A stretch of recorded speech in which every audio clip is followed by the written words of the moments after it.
Why am I still muted? There you go. All right, sorry about that, everyone. Oh, Bit of confusion over the go live and the play button. I'm starting to get worried that we're getting a So, bit too welcome back professional. to Gary's Albanian cousin. Yes, indeed. How is Person Gary's dead, Albanian cousin today? He's flustered. He's very, very flustered. It's been one of those days. It's very, very first world modelling problems. I've had loads of packages come in. I've got loads of packages going out, and the room is. I won't say a bomb would have hit it because bombs throw stuff outwards. It's like it's imploded. Everything, and I'm barely got room on the floor to move my chair even. But anyway, it's all good other than that. Thank you. How are you, Mikey? I'm all right, mate. You're right, John? Yeah. I'm great, yeah. Excellent. I've been sorting my room out, so I've got more space now. So I got one of those units where you can put like the square boxes in. Uh-huh. So I got one that's 2 rows of 4, which is just the right height for my desk. I put it in front of the desk, and it just happens to fit all my stash in. So it's creating a lot more space in my room. Fantastic. Right. Yeah. And it also means the camera's a lot further away. So if I zoom out. Zooming, my God. Color vision and zooming, what will they think of next? Yeah, so I have to zoom in now so you can actually see me. Wow. Yeah. Dude. But Impressed. It's a lot better. I've got a lot more space, and the monitor's a lot more comfortable to look at now. I won't be getting that until I've got a new shed. So what are you two working on today? John's going to be a tornado. Oh, you want Gary to go first? Why not? Okay.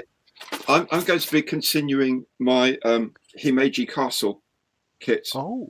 Ooh. From you're doing Doyusha. So that's where I got to at the end of the last show. Should be able to finish it this time. And maybe start going around doing some of the little bits of filling around the edges of the castle. And then it'll be ready for spraying. What's really cool is that it comes with a little pack of flock for your grass banking around it. Oh. And it also comes with a bit of green foam that you can sort of tear up and put on the tree stumps that they provide. So it also comes with its own diorama materials as well, which is really cool. Excellent. And it's really nice. So that's what I'm up to. What about you, Australian? Well, I've been pottering with a couple of things, so I'll switch my camera and I'll just bring up to speed. All right, so have been 48 scale mini art, wrong, 35th scale mini art T60 Bergpanzer is just about done. So what I need to do now is basically rig just weather it, just make it, just hide all the good work and just make it look sort of crappy.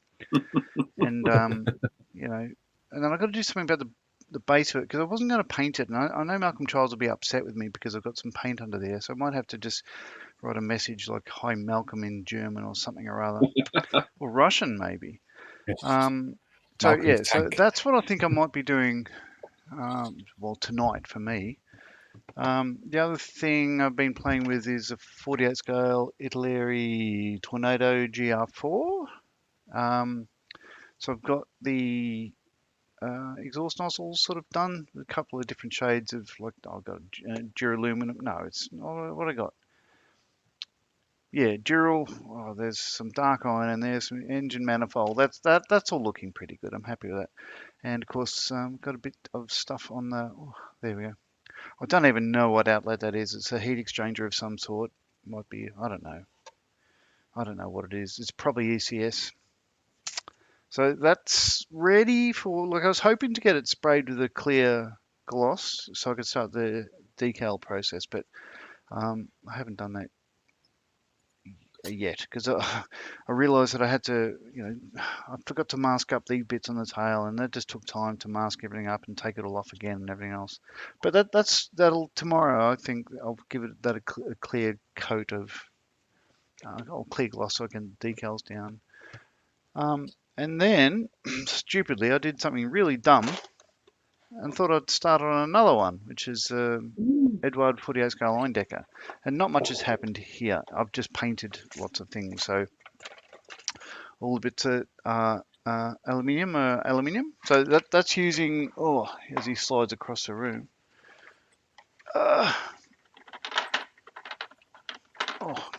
Crikey blimey. This sort of stuff. The AK extreme metal, so dark aluminium. I haven't used too much on this as standard aluminium. So they're done. I've got those sort of, so anything, so that's like a white aluminium just to differentiate it. I've got a polished aluminium on other bits. The oil tank or fuel tank, one of the two. Other bits. I've painted the frames. It's RLMO2. They're all ready to go. So the last thing before I start putting it together is paint the back half of it like a sail color, a cloth color. But I'll do that tomorrow. I was going to, again, get it done tonight and start assembling this, but I won't bother. So back to my original question. What are you doing on the show? Yeah, I don't know. What do you think? Now we've had your up. life story. Well, no, I haven't had the live story because the other thing that happened on the weekend was this.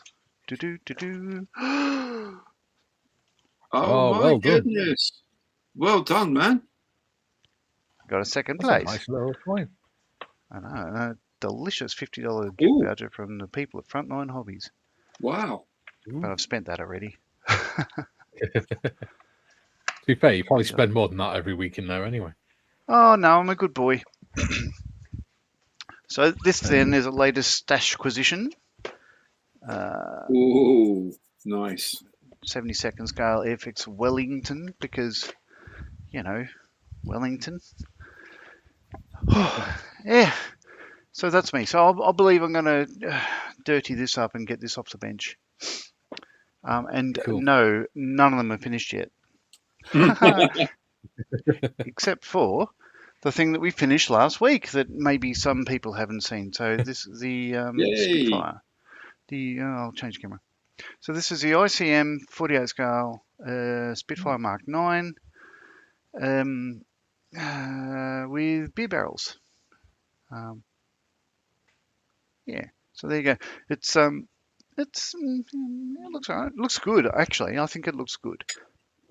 But it wasn't the easiest kit to put together. No, it was a lot of fun though. It was, yeah. What am I making? I hear you ask. Yes. What's you making? What are you making, Mikey? I'm going to be starting on this. Oh my goodness! A Welsh I'm dragon. going to start on this dragon. Wow. Cool. So I'm going to make a start on that. I'm going to start on the base today. Okay. Excellent. A new threat flies in from the west. Yeah. And if you notice on the rock, he's got his paw off the rock. So what I'm going to try and do, I'm going to see if one of my D&D dice will fit in there. And I've got one that's opaque. So what I'm going to do is try and put a wire through the base and see if I can put an LED into it so it makes the dice glow. Wow. So, yeah, that's amazing. Fun. Amazing. Yeah. Cool. So, modders, shall me and thee go through it, chat, love? Me and thee go through it, chat. Go through it. Jim says, good morning, Modmin. Of course he says, good morning, Modmin, first. Jim says, good morning to our gracious hosts. Good morning, Jim. And he says, and last but definitely not least, hello to all in chat. Duke says, good day, Jim. Jim says, hey there, Duke. Tiffany says, good afternoon, Jim. Afternoon, Duke. And Duke says, good day, Tiff. Hope you had an awesome weekend. Jim says, hit that like button, you all. Yes, please do. Kieran says, hi, Jim, Tiff, and Duke. And Duke says, good day, Kieran. And Duke says, hi, Mikey. Hello, Duke. Here we go again. Phil says, good day, everyone. Hello, Phil. Welcome back. Duke says, hi, John. Hi, Duke. Welcome back. It always sounds like a sense of trepidation when you say it, John. Well, you know, I didn't want to sound like I'm being Duke. turned on. Crikey, where's my... Oh, I've got to go off headset for a moment. I'm really sorry to tell you, John, but the more you tried not to sound like you were turned on, the more you did. Not that you can hear me. I can say whatever I want about him now. There you go. No. Yeah, I was saying, sorry to tell you, but the more you tried to sound like you weren't turned on, the more you did. Oh, is it that obvious? Yeah. Duke says, hi, Gary. Hey, Duke, how you doing, fella? Oh, you could have said it in a sexy voice for him. No. That's my other channel. I you know, you have to pay for that.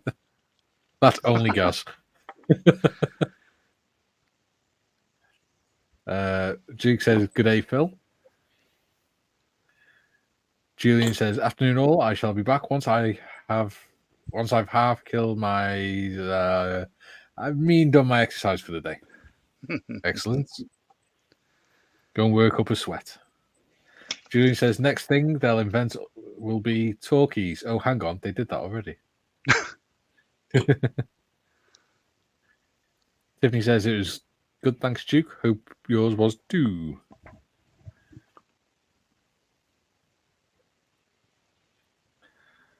Kieran says, hi, Phil. Hi, Julian.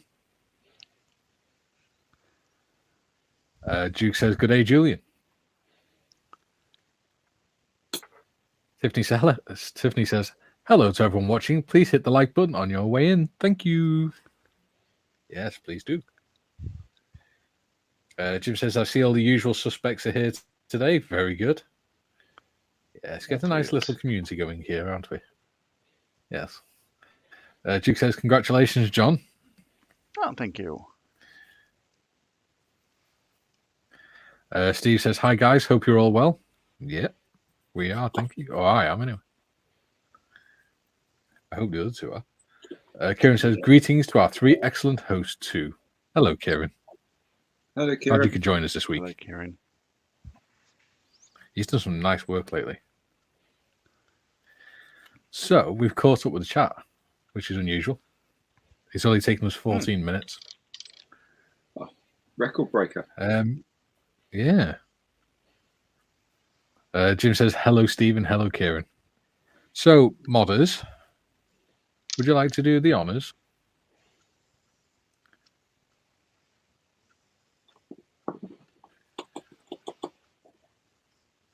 There you go. The link's in the StreamYard. If you want to come up, you can more than welcome. Do some modelling with us. Have a chat with us. Torment John. Tell him how wonderful he is and then go, nah. Jim says, Berg Panther is looking very good, John. Oh, there you go. It's all right, you know.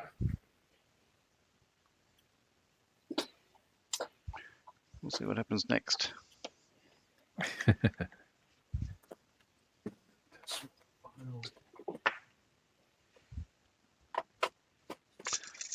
Now, I'll also put these are the jugs for the tornado, so I'll glue them so I can sand them tomorrow and do all sorts of stuff. Excellent. So you got to sit in the cockpit again, Gary? Yes, we did. It was quite bizarre, actually. But different pilot, different plane. The one going home was an A320. Oh. It was 22 years old, apparently. Wow. I didn't know it. On the flight deck, up on the top, just in front of all the light switches and all that, there's a little panel. You press the button, and it's like an auxiliary compass comes down. but on the side of that little box, it tells you when the aircraft was made. Isn't Wow. nice? Right. So the first officer said, "Oh, this is a bit older. This one, hang about." Boop. Yep, 22 years old. It's really cool. But the A321 we flew out on was delivered in July, so it's properly new. Brand new. So that was good. So yeah, it's very kindly. You know, I was just in the queue for the loo, as you are, and the captain was standing around having a cup of coffee.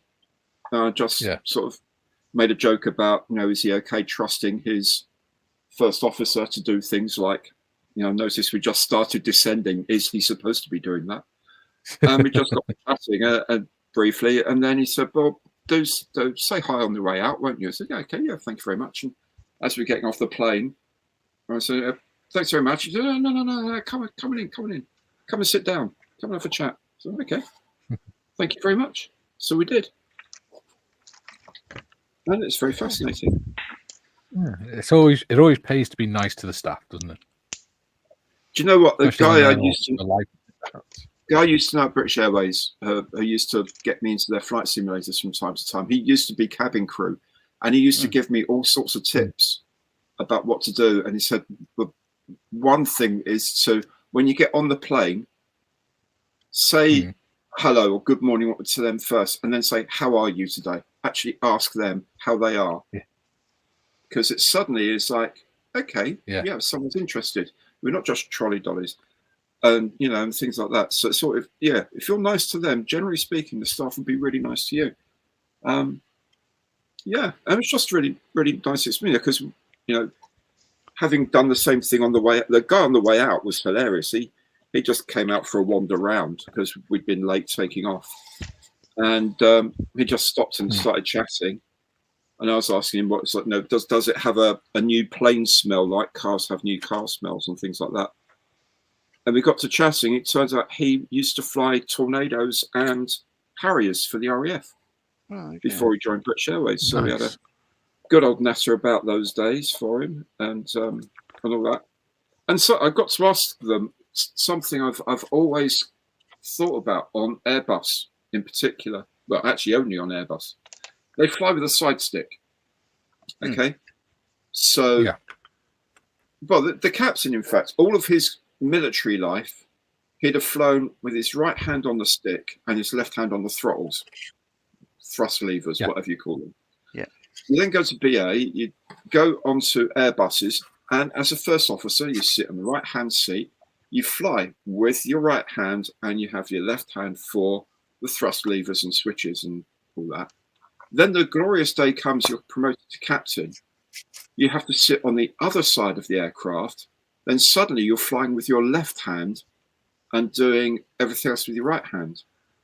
And I thought, you know, all that muscle memory you've built up and that feel, that touch you build up, surely you can't just sit in the other seat. And he said, actually, it takes we do a command course anyway, a captain's course, which is more about flight deck dynamics and team leading and all that sort of stuff. But a lot of that is in the simulator. So you start to fly that.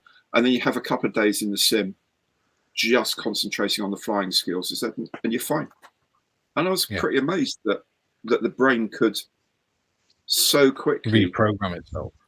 Just map everything to the others, just sort of swap everything over like that. So, you know, because, you know, you want to reach for the landing lights. All your life, you've reached up with your left hand to flick it. Now suddenly it's on the other side. You know, it's a really interesting chat. So it's good. It's good. And it's a very lovely flight. How long is a flight?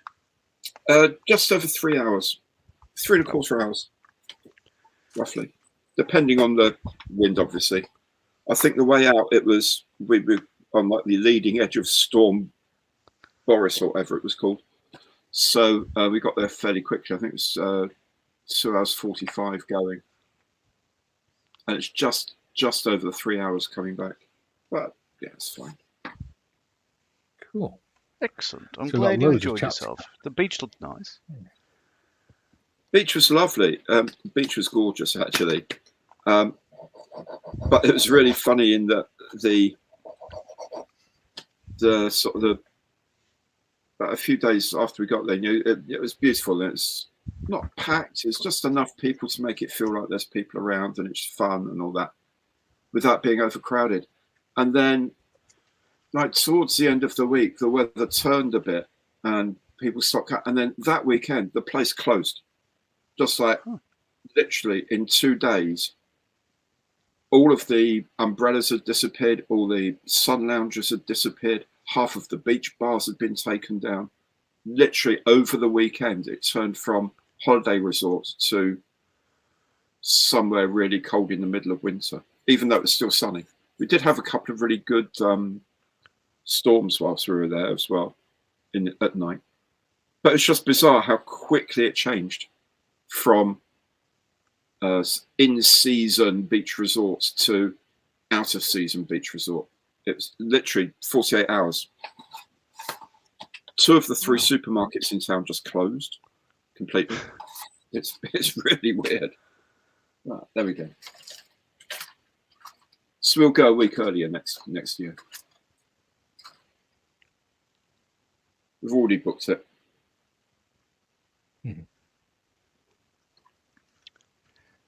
Telford's going to be my holiday for the year.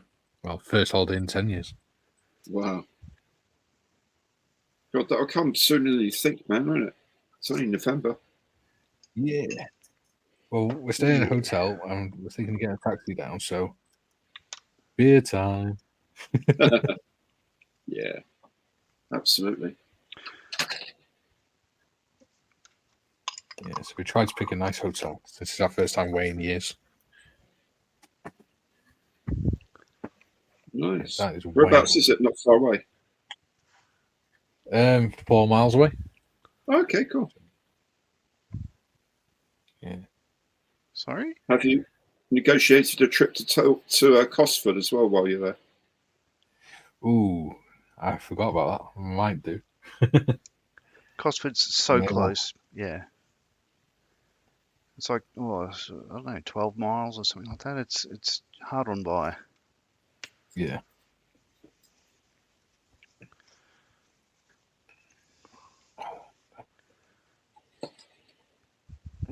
Oof.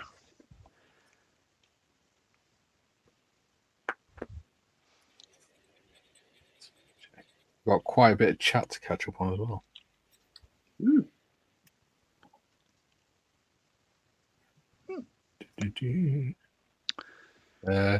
Ivan says, "Good afternoon, all." Good afternoon, Ivan. Welcome Hey, back, Ivan, buddy. how you doing, man?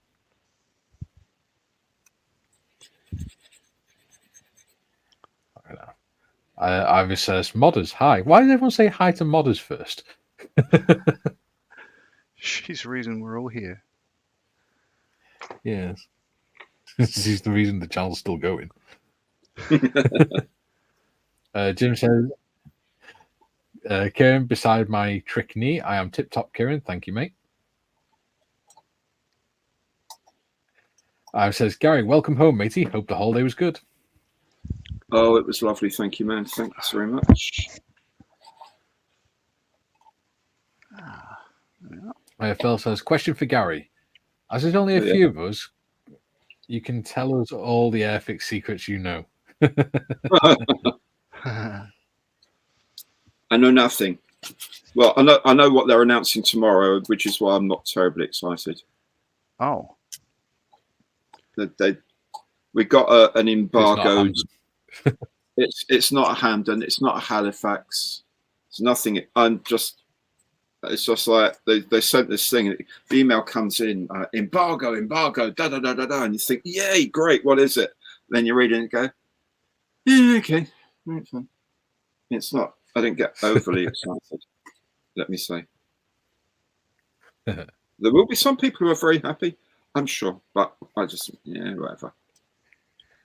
But other than that, I know nothing about Airfix. They won't tell me anything. Although I do wonder. Ivan says, hi, Jim. So go on. Sorry, I did wonder whether it was actually more a test by Airfix to see if everyone can keep their mouth shut. And then they'll release something a bit more important later in the year under embargo and thinking, yeah, it's okay. This lot will actually not blurt it out, or whether someone does, and then they think, right, that's it, you lot. You just wait like everyone else. I do wonder. We haven't reached the dizzying heights of YouTuber yet, or modeling YouTuber, so we don't get to know all the juicy stuff. It's not that dizzy. Unless it Let goes me through tell people you. like you. It really is not that dizzy up here. Oh, hello from. Ivan says, hi, Jim. Guten Tag, mein Herr. Hey, Jim. How How are you doing, you man? today?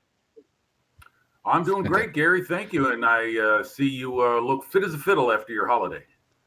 Oh, I feel better. Better. To go slightly off track. Better for watching the Bears win. Thanks for that. I was able to watch some highlights on YouTube while I was away.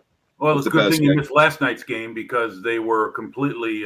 It was a real. I thought it would. Stinker. I thought it would be. Yeah. I really thought it would be. But hey ho. Yeah. Anyway, yes. Hello, Mikey. Hello, John. The burger panther looks great. It really does. I'm glad you're leaving the hatches open. You got to show off that interior. So. Yeah, cheers, buddy. Nice. Yeah, it's on the way. Yeah. Yeah. So the Bears won. No, they lost last Oh, night. the Bears lost. Okay. Oh, so are they like being eaten like the cats and the dogs? I'm sorry. Say that again, please. Are the bears being eaten as well as the cats and dogs? I've heard that the ducks are now disappearing in certain parts of this. Let's Iowa. not go down that road, John. That's politics. Okay. Mm-hmm. Let's carry on with this chat. Last night, John. It's over my head, so don't worry about it. We'll move on. All right. All yours, Mikey. Let's go through the chat, shall we? Ivan says, hi, Kieran. Thank you. Duke says, good day, Ivan. Kieran says, hi, Ivan. I'm not careful. I'm going to drill through my bloody desk. Watch out there. Jim says, Julian, you should recite the Albanian national anthem for Posh Gary. It sounded so musical. Jim says, hello, Chef Ivan.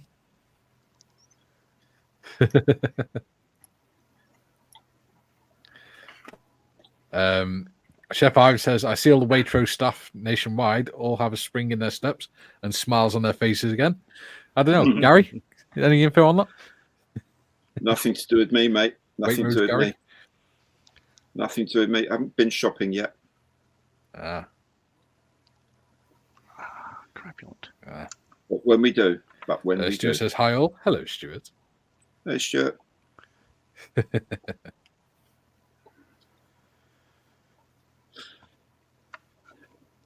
you know what? I don't even think I've ever been in a Waitrose. Cobber? G'day, Cobber. Wow. Okay. G'day, matey.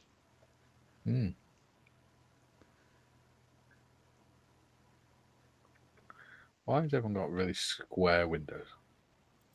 No, Ivan says, John, hi, that's just matey. Jim's head.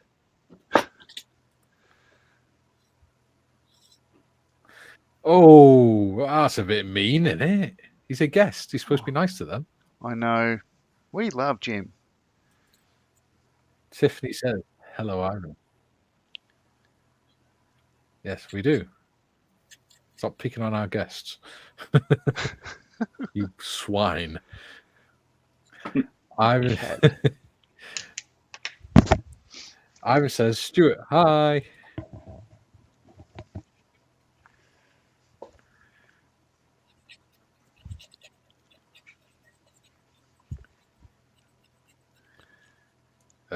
Jim says, hello, Stuart. Ivan says, Tiff, high five.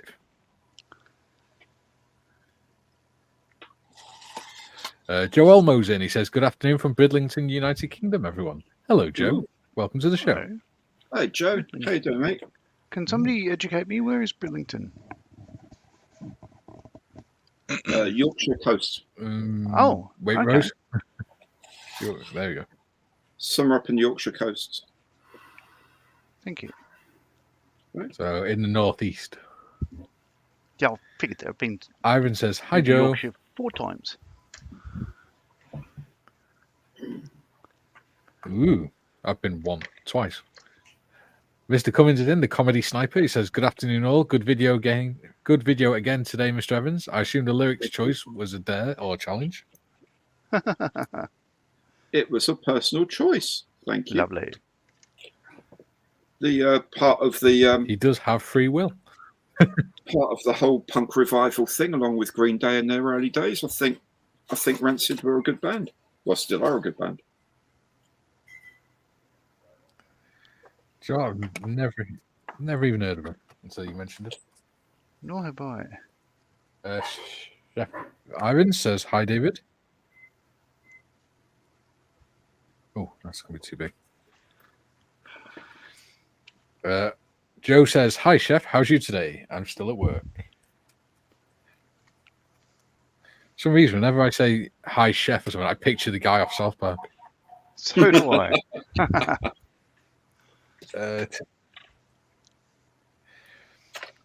Tiff says, "Anyone joining the panel? There's the link. If you want to come up, you're more than welcome. We've got another 2 spaces." Stuart says, "Was going to come on video today, but having problems with sound setup." You can always do it on your phone if you want. You can use StreamYard on your phone if you press the link. If you have a smartphone, that is. Stuart says, "Need different mic." Oh, thanks. If I'm not good enough, I can get my cousin. Yeah.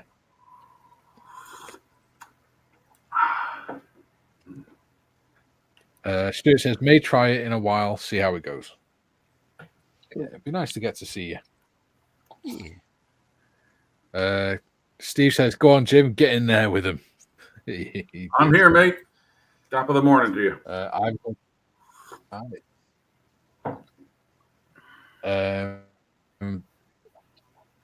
Ivan says, "Hi, Steve." Too big. Tiff says, "It'll be another Spitfire." What will? The FX release, maybe? Oh, the Airfix. Yeah. Yeah, it's that I big don't of a get thing, excited Mike. about them. You forgot about it. Yeah, I don't get overly excited about Airfix. Well, I like their stuff. I Oh, just wow. wish they made more subjects I would buy because they make great models. Well, this is the thing, because I'm not really into planes, and most of what they do is planes. Well, that's true. Yeah. They're Actually started doing more. I mean, I built their Sherman, the M4A3 kit. That's an Academy mold, I think. But you can sort of tell when you open the box. Yeah. Well, you can tell when you look at the box that they've gone, right, this is the tank we've got to build. We can use parts from this kit, this kit, this kit, and this kit. So we'll just grab a sprue from each kit. Because all the plastic molds were different. And there's enough to make another whole of the tank if you had the hull and the turret for it. Okay. Well, still got another 3 or 4. Well, another. Yeah, the truck they have, I've heard, is very good. It's built on the same chassis as the Katie ambulance. It looks very good. I'd like to get a copy of it. It's just that I don't want to buy another model and have it wait for years to build them. I got enough of them as it is. Yeah. Oh yeah. Better catch up with the chat. Comments. Steve says, "Hi, Ivan." Yes. I'm slacking today. Steve says, "Laugh out loud, Tiffany." Yeah, laugh out loud, Tiffany. Steve says, "Let me guess, another Spitfire." Yeah, not just a little hint of cynicism there.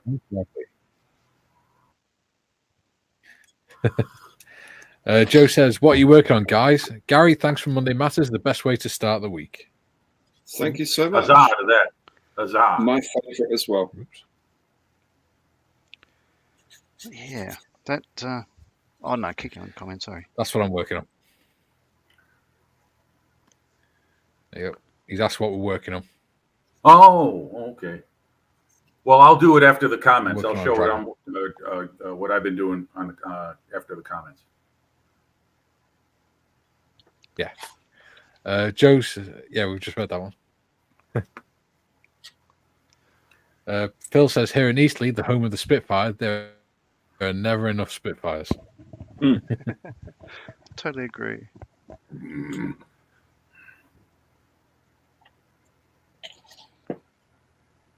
Dave Cummings says Airfix might have told everyone a different kit to see where the leak comes from. Did they tell you it's a 1/4 cat 318 excavator? That would be a smart move. They Although I think they always have their usual suspects anyway.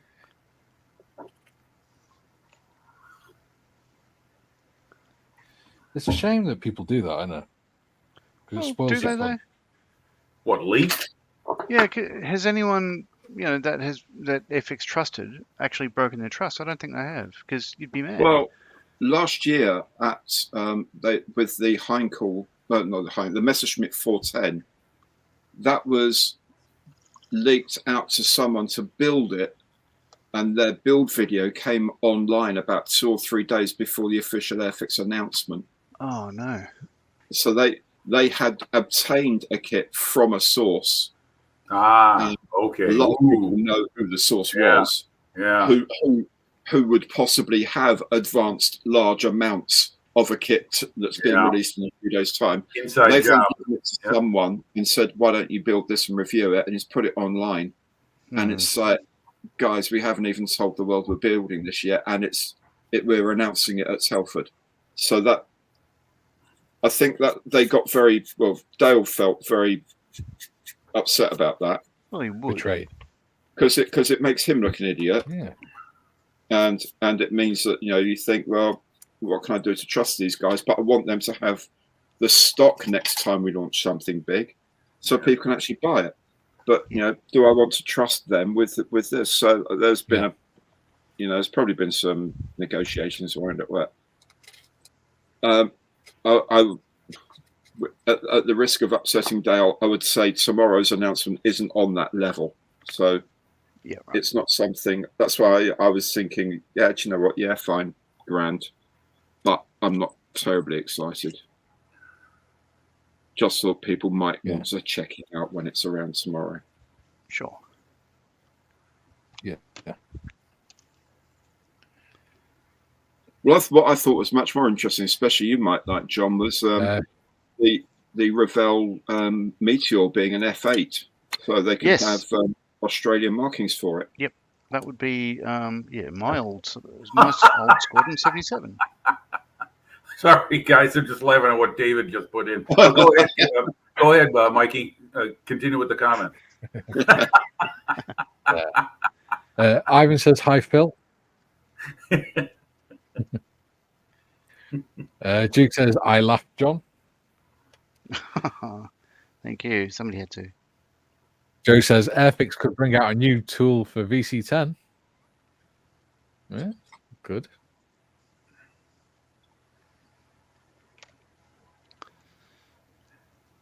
In every weight rows, Mikey, there's a picture of Mr. Evans with the wording Customer of the Year. Most likely. Online representative. Head rep. Ivan says Bridlington near Scarborough, Yorkshire. There we go. My sister used to live in Scarborough. Okay.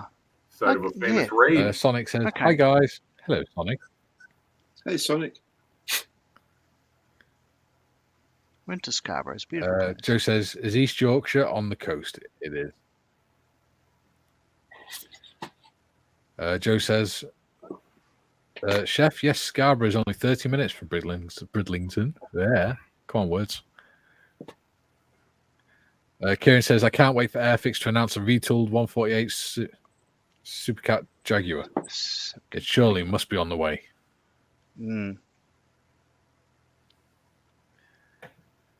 Tiff said, hi, Sonic.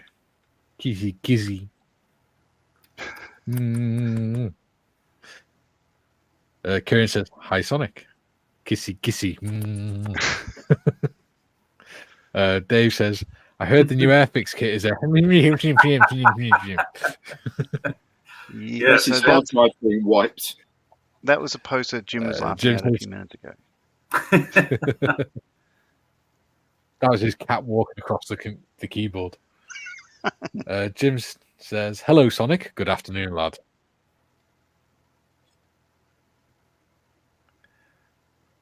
Next. Thank you.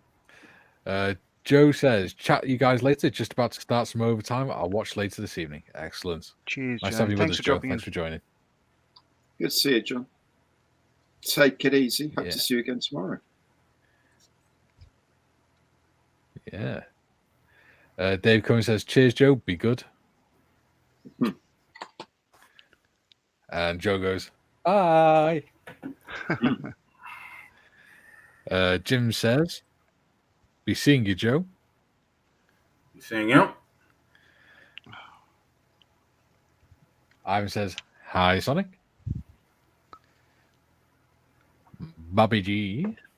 Hey, Bobby J, says, how you doing, man? hello, good day, afternoon, everybody. Just dropped in before I carry on. Delivering. Hope you're all okay. Glad you had a great holiday, Gary. The Tonka looks good, John. Thanks, hello, Bobby. Oh, Thanks, thanks, man. Bobby. Welcome to the Good show. to see you. Kind words indeed. Love all positivity. Yeah. Tiffany says, see you, Joe. And Sonic's up. Jim says, hello, Bobby G. A hearty welcome to you. Hey, Sonic. Kizzy. How you doing, man? Ivan. All right, man. Yourself? Ivan says, Sorry, mate. Go on, you go. Ivan says, take care, Joe. Sorry. Yeah, take care, Joe. Steve says, Jim, now's the time to start on that Tomcat. I've got another cat to show you, but we'll go. Graham Coxon's Oh, hello, Graham. Hey, Graham Graham. Coxon's in. He says, good afternoon, all.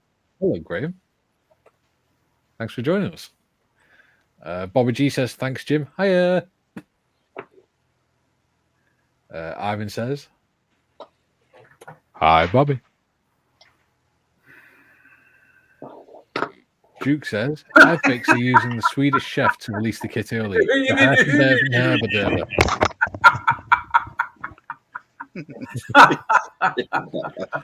Duke says, silly bugger. Duke says, good day, Sonic.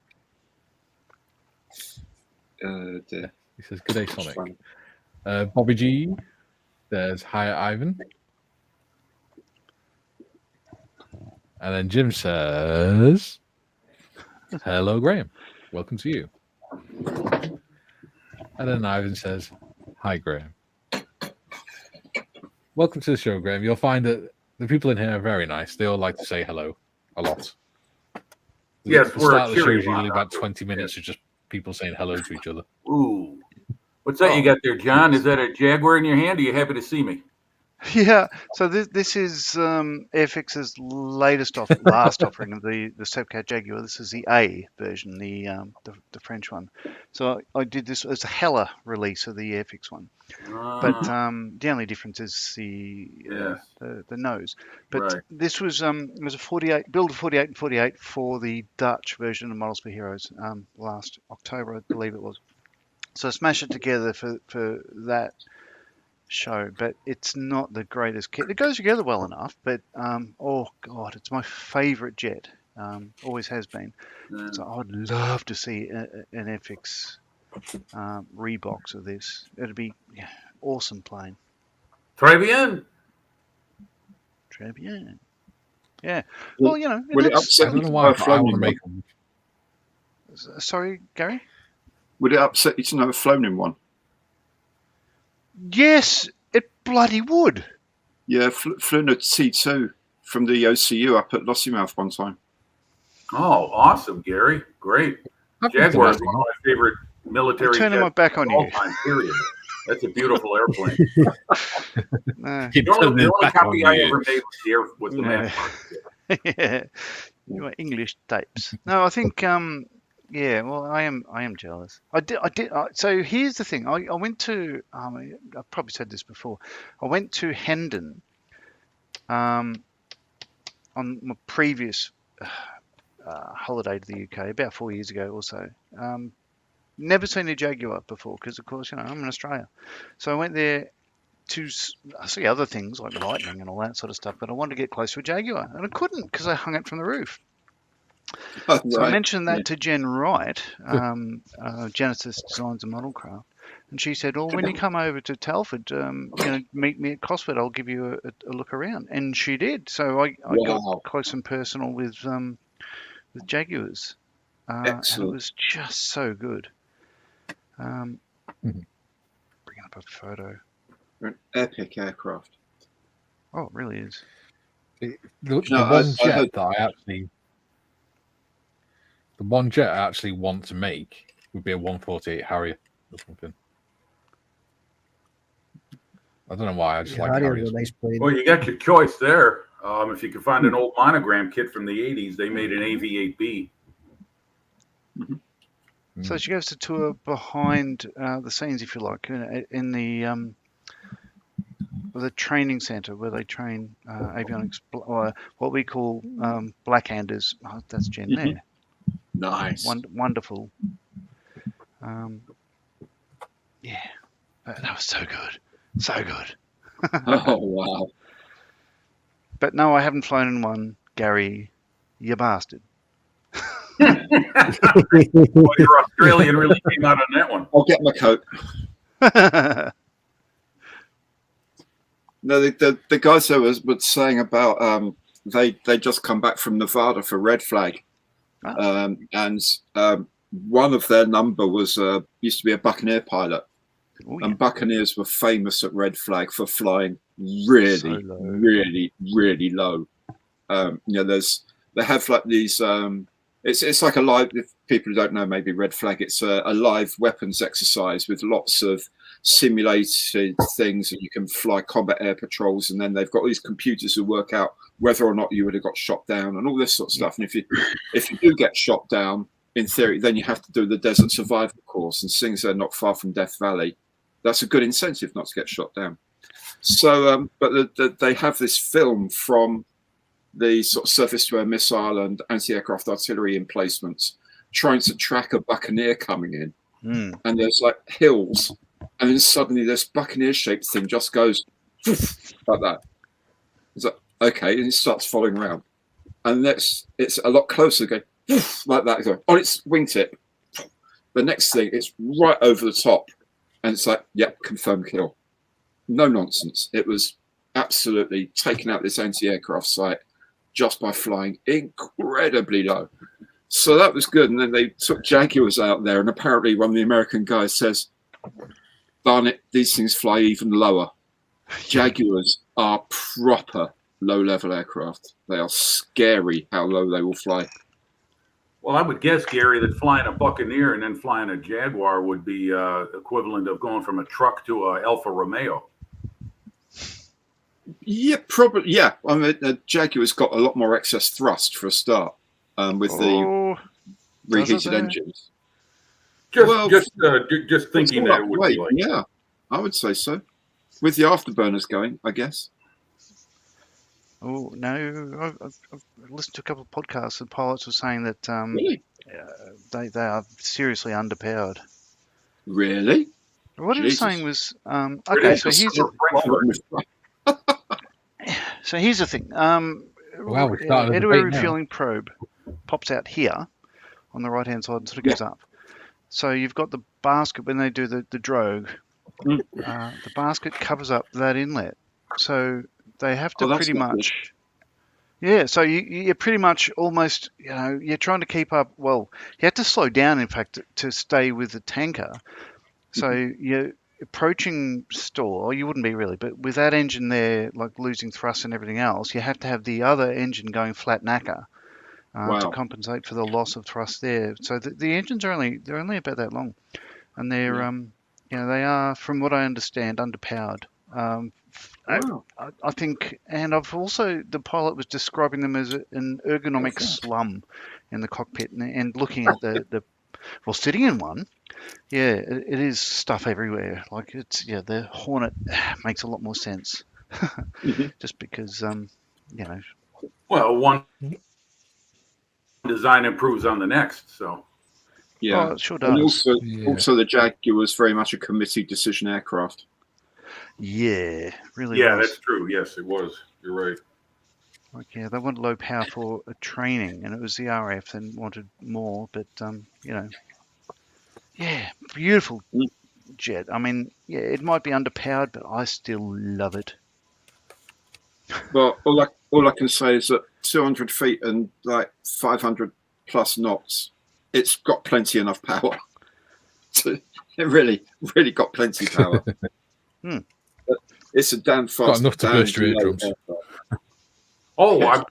Mikey, when you're done with the comments, I've got a question for everyone here. Seeing most of the viewers are straightforward British, and the rest are from the UK, and a few from Australia. Yeah. Don't want to exclude our friends down under. Represent. But I got one question. But go ahead. Duke says, "Sorry, Sonic, I forgot the gizzy." Oh, you want a kiss off Big Airy Duke? Let's get a kiss. Bobby says that's a beaut, John.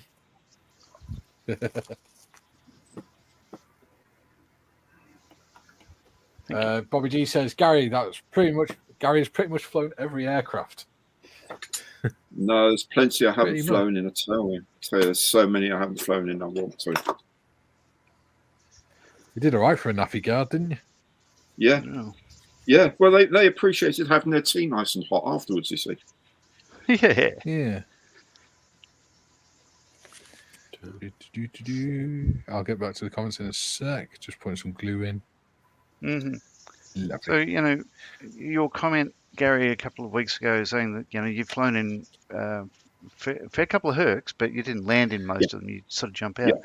And I was That's about right. to comment was, I don't understand people jumping out of a perfectly serviceable aircraft. But then I was reminded that there's no such thing as a perfectly serviceable aircraft. And Especially I if would it's a argue, Hercules. what is the most dangerous flight regime of any aircraft? It's landing. Yeah, it is. Well, You're any going serviceable aircraft You're would going not towards the include the ground. Russian. You've got low inertia. You've got low thrust. You're going downwards anyway. It's not a good place to be. Yeah. And All it takes is a gust of wind and it slams you into the deck. parachute. So, doesn't make sense. Yeah. Julian says, I'm back. No, Mikey, the heavy breathing is not your manly physique. Laugh out loud. I'm knackered. I don't know whether to say that as a compliment. I will, because it's Julian. I like Julian. He's nice. Nice guy. Bobby says, hi, Julian. Kissy, kissy. Kissy, kissy. Kissy, kissy. Yes. Oh, we've started something now, haven't we? Dave says, my dad worked on a Jag during testing and trials phase. He was an engine fitter. Oh, very good. Okay. So he's the reason why it was underpowered. No, it's because it was a French engine. Sonic says, kisses for everyone. I'm Glaswegian. Yeah.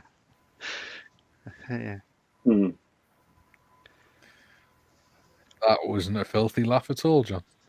No, I'm just You know what I'm thinking, he's a one Jim says, person I that learned doesn't have to British- tell us he's Glaswegian. I think we know. Famous Glasgow. We certainly kiss. know he's Jockinese. We certainly know he's Jockinese. Yeah.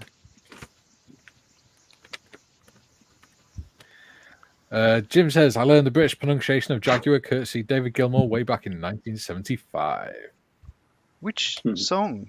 Jim? Oh, welcome to the machine. Yes, love it. He says it right toward the end. Love to drive in a Jaguar.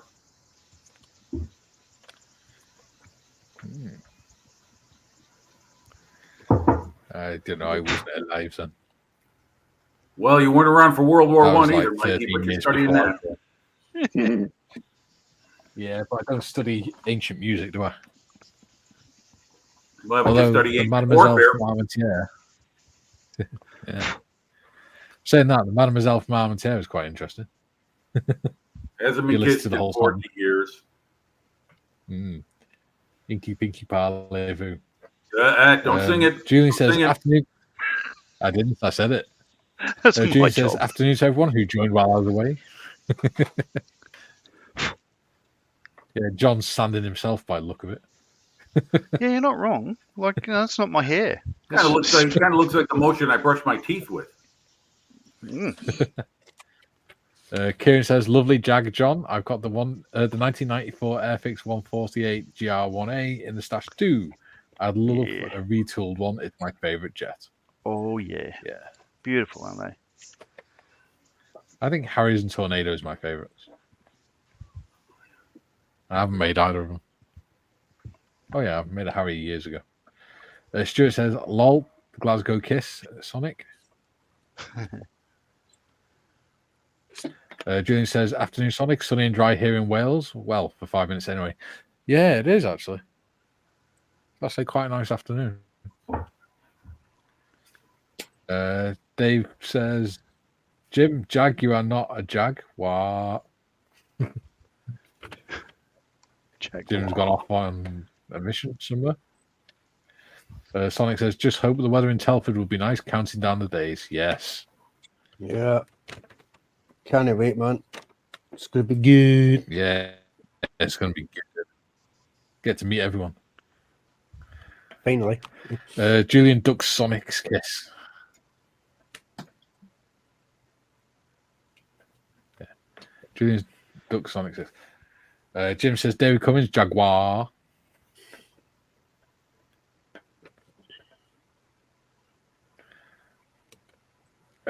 Phil says, I was driving in Wales when a Jaguar flew past and below me. Yeah. I used to love seeing the Hercs going through the valleys. That was good. Jim said, red flag is the United States Air Force equivalent of the U.S. Navy's Top Gun. Correct.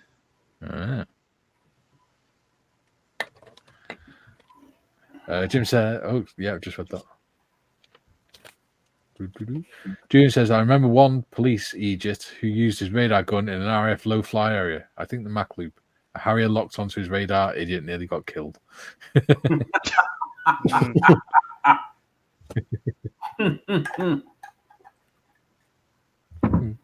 Blimey. Graham says, hi, Julian. Sunny and dry here in Stockton, too.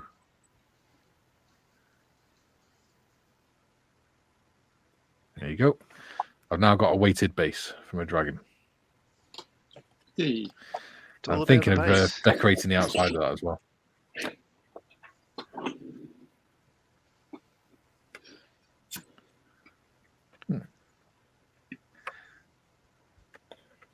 Dave Cummins says, Jim. Ha ha ha ha. What else we got? Julian says, Jim, I thought Red Flag was a series of US Air Force RAF exercises. No, because RAAF takes part too. It's the Air Force equivalent of Top Gun. Yeah, that's only so you don't feel left out, though. No.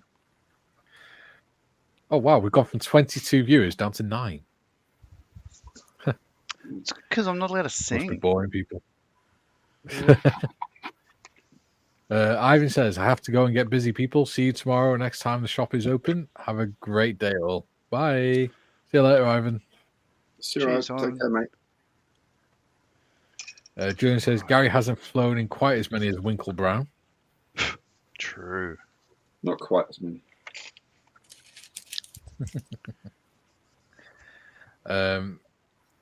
Jim says that is one part of it, Julian. Most of the calendar year is training program for United States Air Force pilots. Cool. Jim says, take care, Ivan. I think that's central. I'm not sure. Yeah. Jim says, be seeing you, Ivan. Duke says, gizzy, gizzy, Mikey. Gizzy, gizzy. Ay, ay, ay. Oh dear. He's back again. Bobby says, be seeing you, Ivan. Phil says, landing is easy. It's just a matter of how hard you hit the ground. Aye. Absolutely. True. Yeah. Newton always wins. Yeah. Yeah, he didn't like flying. Bobby says, gotta go, guys. Take it easy. Great to see you all. Kissy, kissy. Bye. Oh boy. We've definitely started something. What do you mean, we? Yeah. Julian says, uncontrolled flight into terrain equals crash. Any landing you walk away from is a good one. If they can use the aircraft again, it's a great landing. Yeah. Yeah. Damn, it's off center.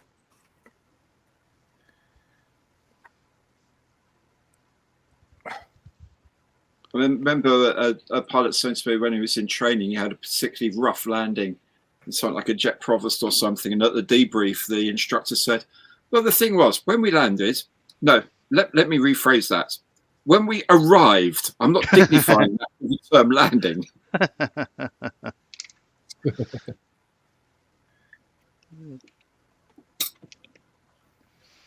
Apparently, the Afghan pilots they don't get taught how to land. They just leave that shit to the RAF.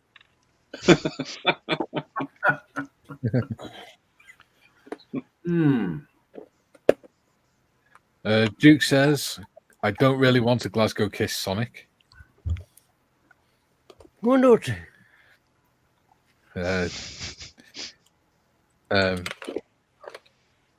Julian says, latest Bobby. And then he says, Duke, I'm not really partial to any kind of kiss from Sonic. Wrong chromosomes as far as I'm concerned. Oh, don't be afraid of love. Sounds like fighting words. You're That's never a the whole right can of chromosomes worms. for a good old Glasgow kiss. Was it Julian earlier on that said it ducks my Glasgow kiss? Is that to get down to the right level so I can actually give him one because I'm a short ass? So we just be the right height if it ducks down, wouldn't it? Kissy kissy.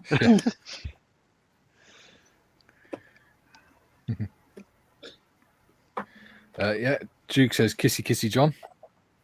Oh, that's lovely. Jim says, be seeing you, Bobby.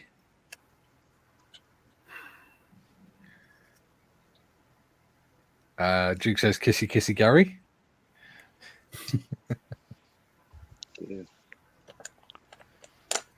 And there you go. Well, up again. Oh. Excellent. Oh. Yes. Oh, hello, Martin. Hi. Hello. Hello, kissy kissy. Hello, Mothers. I'm gonna post a question. I'm gonna post a question that I had in the chat so everyone can see it. Oh, okay. Okay. Go for it, man. Question is, what were you thinking? Now that that's central. What were you thinking when you agreed to do this? Do you live think stream, we should kick Mike Gary? off the show? Just why, chaps? Why?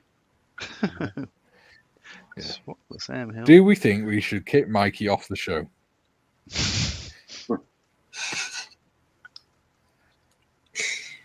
Do you think we should usurp his power? Usurp his power. I'm the only one with the power to do that. Yeah. And tell you the to thing me is, out. hell of an assumption, thinking you had Oh, yeah. power. I've given you the power to take me off the show. Ooh. Yep. Julian says, I'll click on it if it's all right. It's all right, I'll do it. I'm still doing that. Well, we'll do it when it catches up. Come on. StreamYard's been really crappy lately. Oh, Like says the it's guy straight with away something from him. about internet. I just posted the question in the chat.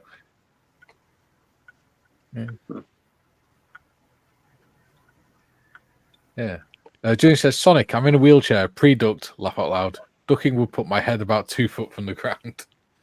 That'd be a different kind of kiss then, wouldn't it? Stuart. What? Yeah.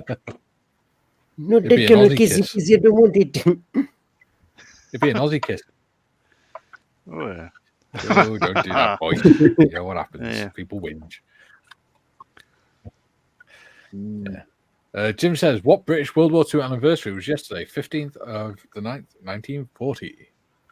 Julian has already won There it. you go.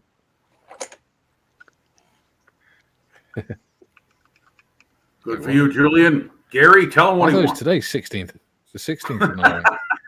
It is. Yeah, Battle of Britain Memorial Day, I guess. Well, it was originally called the Yeah. Greatest Day because the overinflated number of German aircraft shot down. But they wound up, after the war, figuring out how many were actually lost. It was still a terrible day for the Luftwaffe, but it was one of the significant days during the Battle of Britain. Yeah.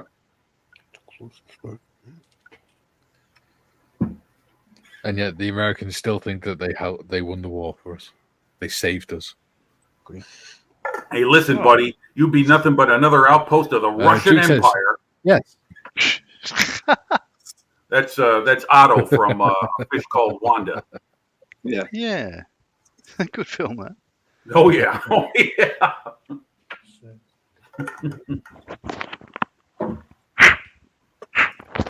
yeah. Duke says, yes. Oh, sorry. I thought that question was a poll, Mikey. Julian says, Battle of Britain Day. Battle of Britain Day, Jim. Jawohl. Indeed. Jawohl, mein Herr.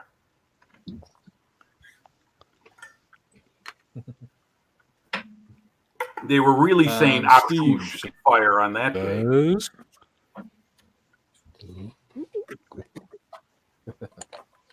Steve says, I'm back from wrestling with my bulldozer. What is Tiff building? Yes, I'm a nosy sod. I am That's working on my. Oh, you're Sturmovik. Okay. So, Yeah. Good model, Tiff. That builds very well. Well, you know that. I already showed you what. I'm having a few issues with it. There's a lot of gaps. Oh yeah. If my plane could have the paint removed, you'd see a lot of putty work that I had to do, and I think part of it was my own fault, but I think part of it is that it just comes up kind of short in some areas, no matter what you do. Yeah, that bit there was one of them. It's just a little bit. Mikey? Oh, hang on, I'll do it. Hang on. Okay. Oh, that's the middle part of the lower wing. That bit. It didn't fit in properly. Okay. So it's actually, looking at the instructions, it's supposed to rest on top of this bit. Uh-huh. But it doesn't. It fits right in the gap. Uh, So it doesn't rest on it. It's not quite long enough. Not wide enough. So well, sheet plastic is your friend. I'll figure it out. It'll be fine. Oh yeah. Oh yeah. Bit of plastic card. Here we Julian says, IIRC, 15th and 9th, 1940 was the only time Lee Mallory's big wing formed up in time to meet the Luftwaffe. And I'm sure I just saw one go across the screen. You did. Yes.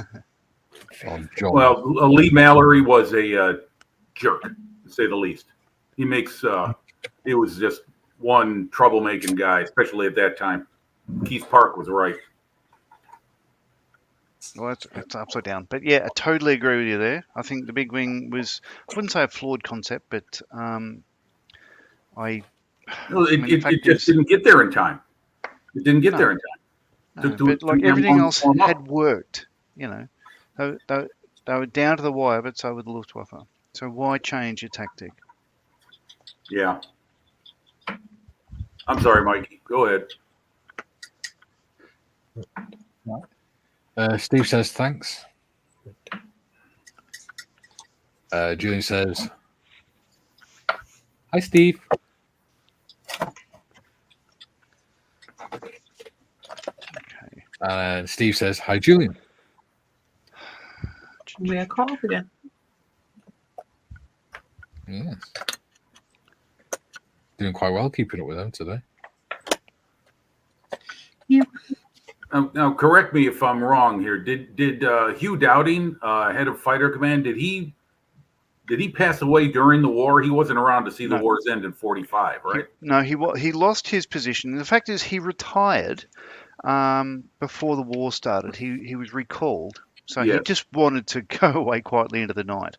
But so he was got to 65 or so, and he was pushed out by Lee Mallory and a couple other people. Douglas Bader being another one, probably. Yeah, but so he then was given the job of going to the US to try to raise support and funds, and talking to people over your neck of the woods about coming into the war, and he nearly died on the way back. So, well, Steve says here Dowding died in 1970. Yeah. I think, you know what, Steve? I do remember now a very old documentary that had Stuffy as his nickname was, and that was a term of endearment. Yeah. By his pilots. They had old Stuffy on there, and like Harris, he lived into the 70s. Yeah. Yeah. So he just got a bad hand by the nation that he basically pulled. Gave them the breathing space they needed to live. He was given a baronetcy, but it wasn't hereditary as it should have been, because I believe he, I'm a huge fan. I believe he, not single-handedly, but all of his forethought and planning saved. Well, certainly they would have most likely lost the Battle of Britain if it wasn't for him and everything else that he did with Keith Barr. Yeah, we could talk about that and drink a pub dry with all the what ifs and could haves, but coming back from America, they were trying out a new thing. Hey, let's look at transporting people in the bomb bay of a Lancaster. So they put him in set up a seat in the bomb bay of a Lancaster and gave him an oxygen mask, right? And then the pilot, halfway across the Atlantic, had a problem with his oxygen system, so he had to take the mask off Hugh Dowding, and he nearly died of hypothermia and hypoxia. I can see that. Yeah, sorry, old guy, but I got to take this so I can keep this airplane flying. Yeah, because literally he was. Let's face it, he was probably 65 by then, so he wouldn't have enjoyed it. But poor bloke. Yeah. Well, at least he was enabled Lord Dowding, according to Julian, so that's good.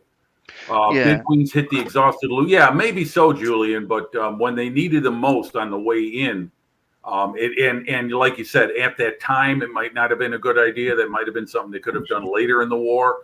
But at that time, they needed to hit the Luftwaffe on the way in, which was working, and then it wasn't, because believe it or not, Goering's tactic of 3 fighters to 1 bomber, as much as the Luftwaffe fighter pilots and Galland in particular hated that tactic, in the last week of August, it was working. They were getting through, hitting the fighter stations, exhausting the RAF, drawing them into combat, and wearing out the pilots. And it was working. What failed them was Hitler telling Goering to focus attention on London with the 7 September raid, and that gave the RAF all the precious breathing space and time to regather.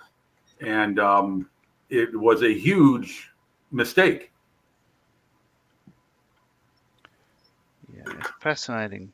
Yeah, it is. It is. It's such a pivotal moment in the history of the Second World War, and it was a completely new way of fighting a war too. I mean, both sides using the most sophisticated machinery they had for the first time, and learning very, very, harsh lessons, meaning the death of pilots, just how to deal with it. And the Luftwaffe came off very badly, even with all the experienced pilots they had.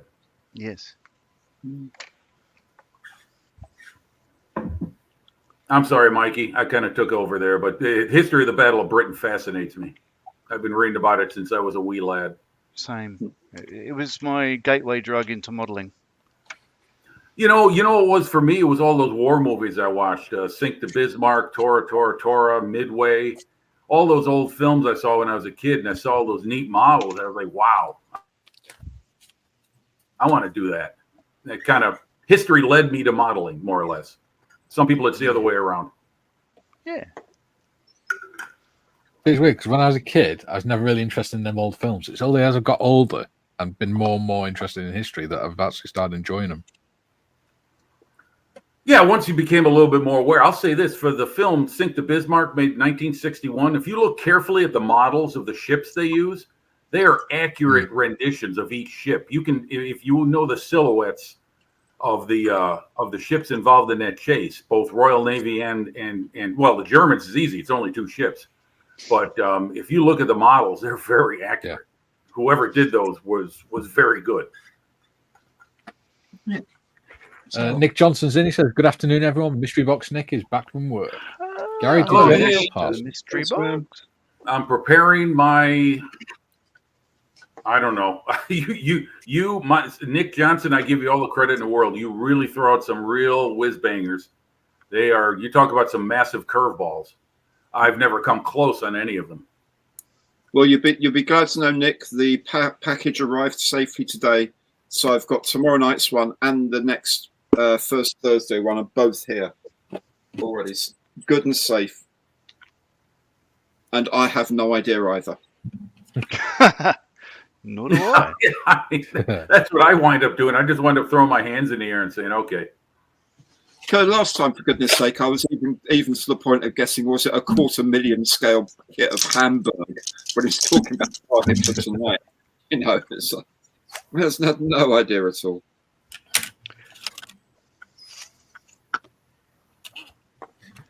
Phil says, "How about an early clue, Mystery Box Nick?" I think we missed one as well. Julian. No, up. Oh, back up one more. Yeah, it's a big one. So she said. Julian says the main cock-up was the Luftwaffe changing tactics too much. If they'd kept to the Canal Camp Channel War, they'd have starved the UK in a few more weeks, and we'd have had to sue for peace.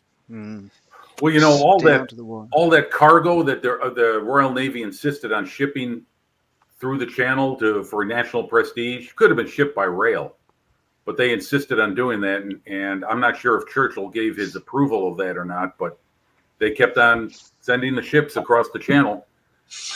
Didn't really do the Germans a whole lot of good anyway. They missed them almost all the time.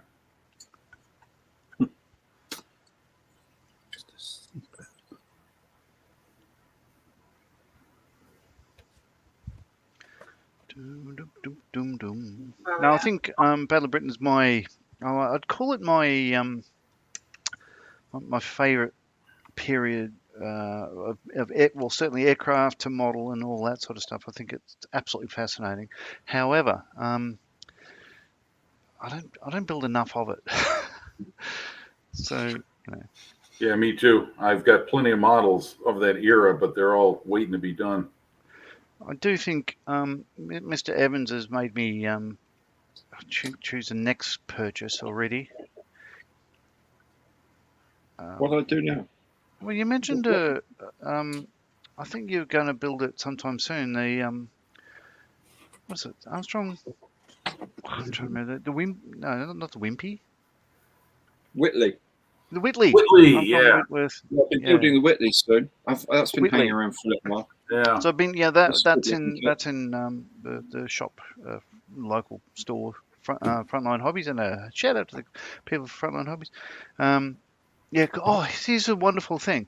So our local model club, what we do every year, we have a theme. So our theme this year was water. So I entered my wooden ship kit.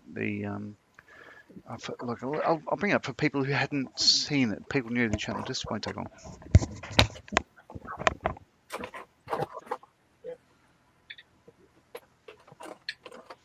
Let's do that. Go through the chat. So, oh, there you go.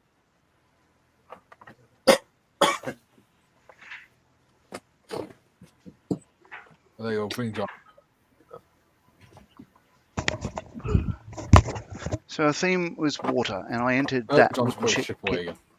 Yeah, and and I came second with that, which is I'm delighted with anyway. So our theme next year is Germans. So anything German. It could be, Don't BMW. mention the war. Yeah, all that. But I mean, what a wide range of subjects to choose from. Yeah. So Yeah. I'll have to think about that one. But It's interesting. Frontline You Hobbies mentioned that, usually membership pays for the first and second prize, and we asked Frontline to sponsor a third prize. This year they came to us and asked if they can have each of they sponsored all the prizes for our local comp and stuff like that. And the winners, first, second, third, get to, if they want, put their model on display in the cabinet of Frontline Hobbies. But my ship won't fit in the cabinet, so somebody else can put theirs there. Very good. But some of the work there, I think Mikey will like this. So I took a photo of all the entries with the water build. But there is this one. So Ray, who I used to work with on Hercs, incidentally, did a diorama. Oh, let me change the camera. Of the Cafe Rene. Oh wow! Yay, Cafe Rene. So he's got, I don't know, a lot of references were lost on me, but there's a soldier hiding in a barrel there, and they got, what is the Madonna of the Big Boobies or something, right? Who's inside the restaurant there. And it was just a beautiful thing. So that came third in the comp. As I mentioned, the soldier hiding in the barrel would be an airman, British airman. Yeah. Let me look. Yeah, I'll tell you what. This won't take long. I'll just go through all the entries because there's some stunning work here. This is just our local thing. So that was first place. So that is, So wow. As you can see, it's a sea king on a pole above that ship. Yes. From above the film. Oh, right. Final Countdown. Oh, that's cool, man. Wow. I know. So. Yeah. I saw these yesterday on the M4H show. Yes, that's right. Right. That's where I gave the Inspector Clouseau reference to. Yeah. So that won first place. But quickly going through the other ones, I don't know what the what it's got to do with water, but it's still a beautiful mouse. Yeah, mice don't go in water either. A Schwimmwagen. Wow. Heavily modified. Fantastic. Yeah. What else we got? Cool ride, Daddy-O. Ford GP. Let's see, Cafe Rene. Jeep. Not much water there either. Nor is there much water with in the North African. Well, they're fighting for a well, I guess. It looks like there's a well behind the gun. And lots of that's my one. Zeros. Okay. Lots of zeros. Lots of Japanese aircraft. The Draken. I guess it's got swordfish there, so it's a beautiful build. Beautiful airplane. Yeah. So this is one of our guys. Motti built that. Lots of zeros. Beautiful kits. No, like the use of the Jeep as a private vehicle. I'll try to. Yeah, how's that? So we've got the Civil Vehicle Club that come and join us as well. And very nice. He's put his boat at the back there. El Camino or Ranchero? Can't tell. Oh, I don't know. El Camino, probably. If it's Chevy, that's what it is. Right. If it's Ford, it's a Ranchero. Oh, probably, yeah, it looks like a Ranchero. That's a Ford. Those rims look like Ford rims. That's cool. Not sure what that is. I can't remember. Starts with A. Akron, maybe? I'm not sure. Yeah, Akron. Yeah, that was one of the Navy's airships. Kontiki? Yeah, so lots of Japanese, lots of Wildcats, all that stuff. There's a Fording. Oh, wow, that's a nice airplane. Very nice. Yeah, that's the Akron again. And back to the beginning. Oh, no, her. Not interested in her. Nice. And then you're back to the French village. Yes. So that were our entries in the theme for water this year. Okay. Really good turnout. Lots of models on the table, so delighted to see that. So, yeah. Phil says, how about an early clue and mystery box, Nick? So I'll do it, Tiff. You carry on. I'll do the comments. June says, afternoon, Nick. Yeah. That's all right. Nick says, hi, Julian. June says, Phil, clue, it's a model. Absolutely. Very good. Nick says, an early clue would be cheating.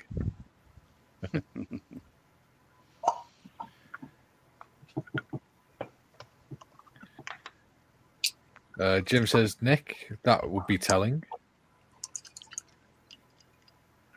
June says, the problem for the UK, Jim, was we are an island, so at the time relied on shipping for some food and rubber supplies.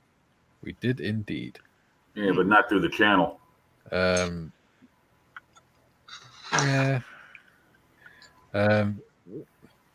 Yeah. But main problem is the main ports are in Portsmouth and Plymouth. Jim says, friend of mine painted the Airfix Whitley in CC scheme and markings. Nice. Yeah, it looks great. Sorry, what's CC scheme? Coastal Command. Coastal Command. Oh. Yeah. Julian says, listen very carefully. Yeah. Listen very carefully. I shall say this only once. Great job on the cafe. Yes, Julian doing his Inspector Clouseau. I was distracted by the Minky. Did I, Leclerc? Yeah. I received a bump on my head. Listen to this carefully. I shall say this on one. It was a catchphrase from LLO. Oh, listen very carefully. Anytime I hear an Englishman or anyone from the UK doing a Frenchman, I immediately think of Peter Sellers. Remember that cop on that? Hello. He claimed to speak French and he kept on pronouncing stuff wrong. He was, good morning. Yeah. Good morning. Hilarious show, that one. Well, if I may take this opportunity to just show what I'm doing, I'm not actually working on it at this moment, but just a second. It won't take long at all. I'll just show you. Finally got started on, I got 2 cats to work on, tomcat and a tiger. And finally I got off my dead arse yesterday and did some work on the tiger for the first time in, I don't know, a while. You said arse, not ass. Arse. Yes, it's arse. Well, yeah, I mean, it sounded very posh for an American, didn't it? Yes. I like that word. I hear ass and I say, yes, I'm right here. So I don't, I respond to the other word differently. Anyway, this here is the Tiger 1, and I'm just working on the upper hull. Just put on some Mr. Surfacer on the top here to give it a little bit more cast texture.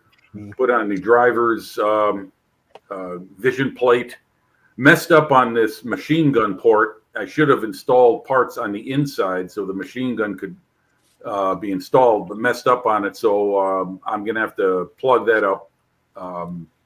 So I didn't read the instructions all the way through. And so anyway, that's where it is right now. I'm taking this vehicle in subsections. I'm going to build everything up on the lower hull and the suspension.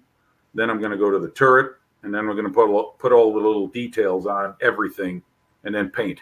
It's just going to be dark gray. This is going to be typical German Panzer gray. This is what's called an initial production Tiger, one of the first ones introduced. So it looks a little bit different from your standard Tiger 1 that people are used to seeing. So that's it. The Tomcat is still awaiting my attentions. That's very cool, Jim. Thank you. Thank you. And thank you, Mikey, for the moment to show what's going on. So, and like you said, I have to get myself an overhead camera, install it over my workbench, and figure out how to integrate all this stuff on my PC and join in the fun. Yeah, if you want to put in like Yeah. a second camera or multiple cameras, OBS is good for that. So you can change between cameras and stuff. You can have more than one camera through your OBS. Yeah. Oh, well, I also got to move my computer because I'm just going by Wi-Fi, and I'm about 60 feet away from the router, and it's intermittent. It does a good job of picking up the signal, but it's still intermittent. So I've got to come up with another way to strengthen the signal strength so that I can remain on. I see it locking up. My house isn't even 60 feet wide. Pardon me, Mikey? My house isn't even 60 feet from the front gardens to the back. Yeah, I measured it one time. It's roughly about 60 feet from router to my computer. I've got my TV tethered. That's got a solid connection going from the router all the way to the back of the television. So that's because the Wi-Fi signal is just too weak this far away. The only other solution is to move the PC closer, but there's no place to set up a workbench or anything. I'd want to keep it where it is because everything that I showed you in those photos. Everything that I showed in those photos on the Discord, it's all to the left and right of me. Yeah. Julian says, Constable Crabtree, I was busy in the cafe. Hilarious line. Show you the detail in this dragon kit. There we go. Hello, Dorkosaurus. Hey, Dorky. That's cool. Yes, that's the detail in this kit. Ooh, hey, looks awesome, Nate. Yeah. And that's the base. Okay, so what is that? What is his claw? Like, what's that bit on the left of the screen there? Yeah. That's a treasure chest. Oh, okay. Then it's all money. That bit, I've not fixed that bit on because I put a hole through so I can put wires through it. Uh-huh. So then that goes on there once I figured out where the wire needs to go. So thought you'd like to see that. How are you getting on, Gary, with yours?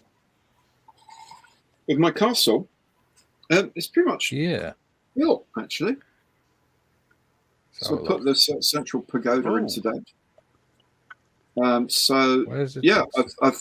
gone around just filling in a few bits and pieces around here, doing a bit of like texturing. So it's going to have some like little bits of grass at the bottom of where the walls meet the big stone walls, as it were.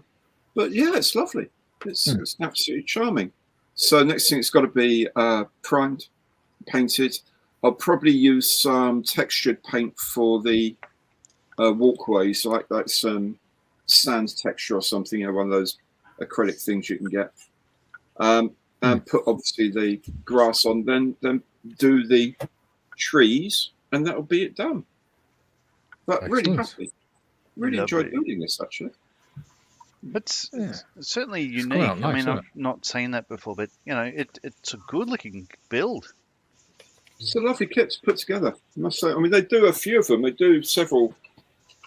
How many have they got here? 1, 2, 3, 4, 5, 6. There's 12 different kits. Oh, well, you won't. There we go. 12 different kits of castles, Japanese castles that they do. Oh, the good-looking Marley, the twin brother Paul, is on his way back, flying back from Japan as we speak. Oh, nice.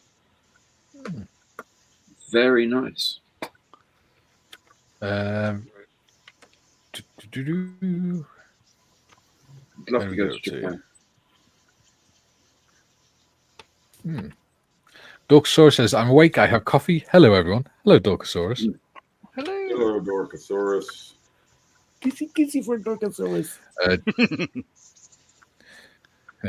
Jim says, hello, Dorkosaurus.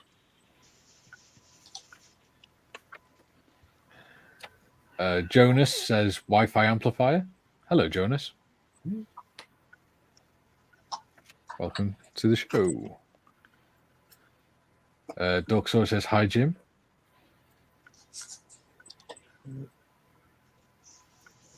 June says, Jim, could you reach in the hole at the top with tweezers and fit the parts you missed? By the way, you need a signal booster for Wi-Fi. Do you have an electrical socket nearer than the router? Yes, I do. I can. I actually have a couple of items. Anyway, yes, I can do that. I have the option, but I have to figure out how to do it. I'm not very swift at a lot of this stuff. Pairing up the extender to recognize the router and thus send the signal out for my computer to receive it. I think that's how it's supposed to work. See, I'm really lost when it comes to getting into more sophisticated part of it. Everyone there is probably saying, "Shit, that's bloody easy, mate," but not for me. I'm kind of slow when it comes to this stuff, and I've got a short fuse too. So I know a couple friends of mine who are technology savvy, and I really do need to get them over here to, do it for me, as to say. Next, Julian says, "Hi, Dorkosaurus."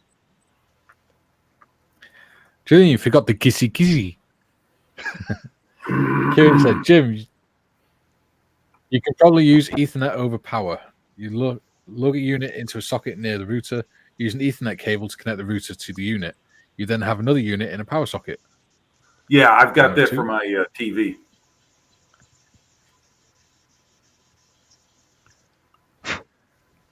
Julian says, "That was my first thought, Jonas."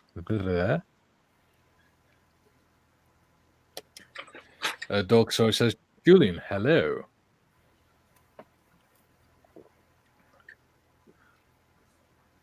Kieran says, "In another room and run a network cable from that to the PC. 2 of 2 should say plug, not lug." There we go.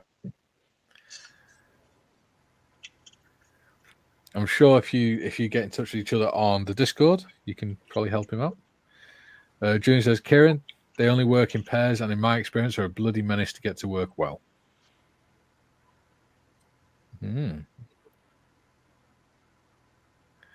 Interesting.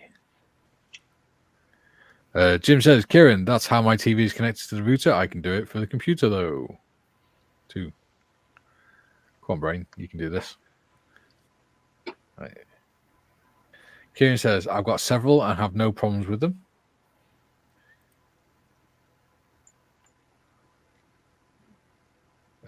He says, "It's dependent on your electrical setup, though." Yeah, that would be a bit of a problem where the router is located. Yeah. And he says, "Also, they don't have to be pairs. You need one base, one near the router, and then can have multiple endpoints." There we go. Yeah. See, Australia. Yeah, there's options out there. I don't understand them very well, and they really I've got to be explained to me, and actually, for me, it's almost like auto mechanics. It's like you can explain to me how to change a part, or but actually doing it, yeah, I can try, but yeah, I'm talking about with technical issues. I mean, it's this is stuff that I'm trying to understand, and it's not that I don't want to. It's just that boy, it's can be frustrating. So yeah, Australia's sort of half British, half American. So we don't say router, we say router. Yeah, that's what I say. I say router. Yeah, but then don't you think it should be hook it up to your computer? I don't know. We are two peoples separated by a common language. Was that George Bernard Shaw said that?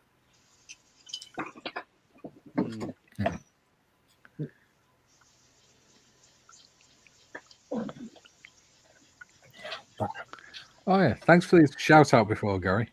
Let's say. Oh yeah, that's lovely. Oh yes, that's right. Spreading the word. Yeah.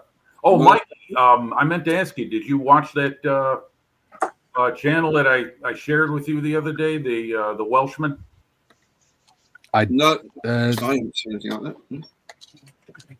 Not the Welshman. The World War One TV one I did. Oh, okay. No, the chat about.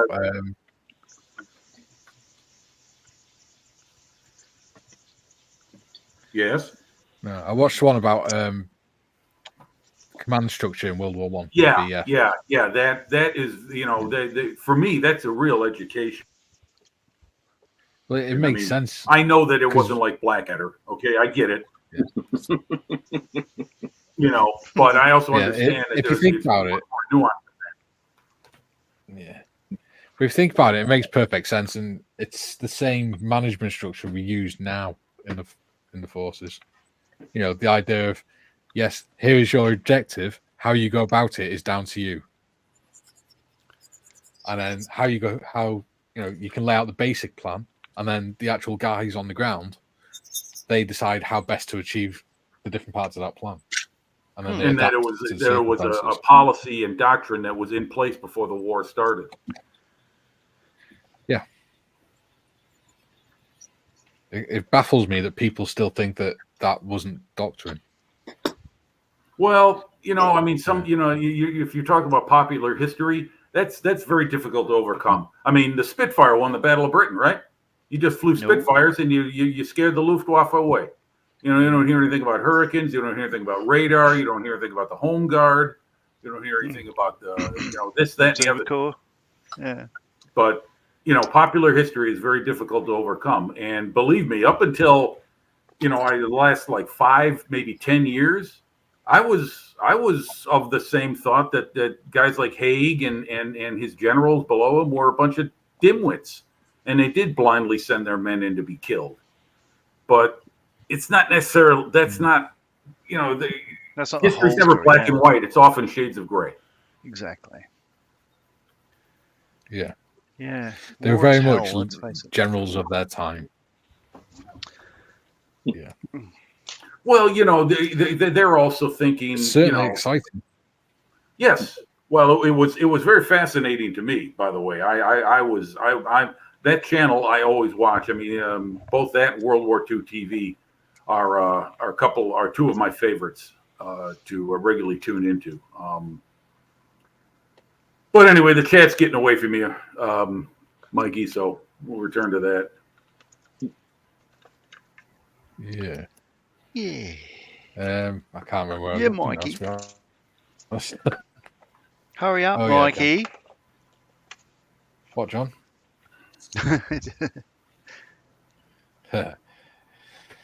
Jim says, not going to argue, Kieran, but from what Jim's just said, the easier option would be best, which I think is the signal booster. Yeah, and I have one in the box. It's just waiting to be used. Yeah. I mean, the thing's brand new. I bought it last month. Oh, there it is. And let's not be having a Barney Rubble on here, eh? We're all friends. June says, by the way, no offense meant, of course, a gym. No, none taken, Julian. Don't worry about it. We're all together here. No need to mention the war. Jim's too nice to be offended. Kieran says, yep, I'm not saying EOP is better because everyone's situation is different. I've had more luck with EOP than Wi-Fi extenders. There's so many factors that can affect it, though. Yeah. Yeah, he's right about that.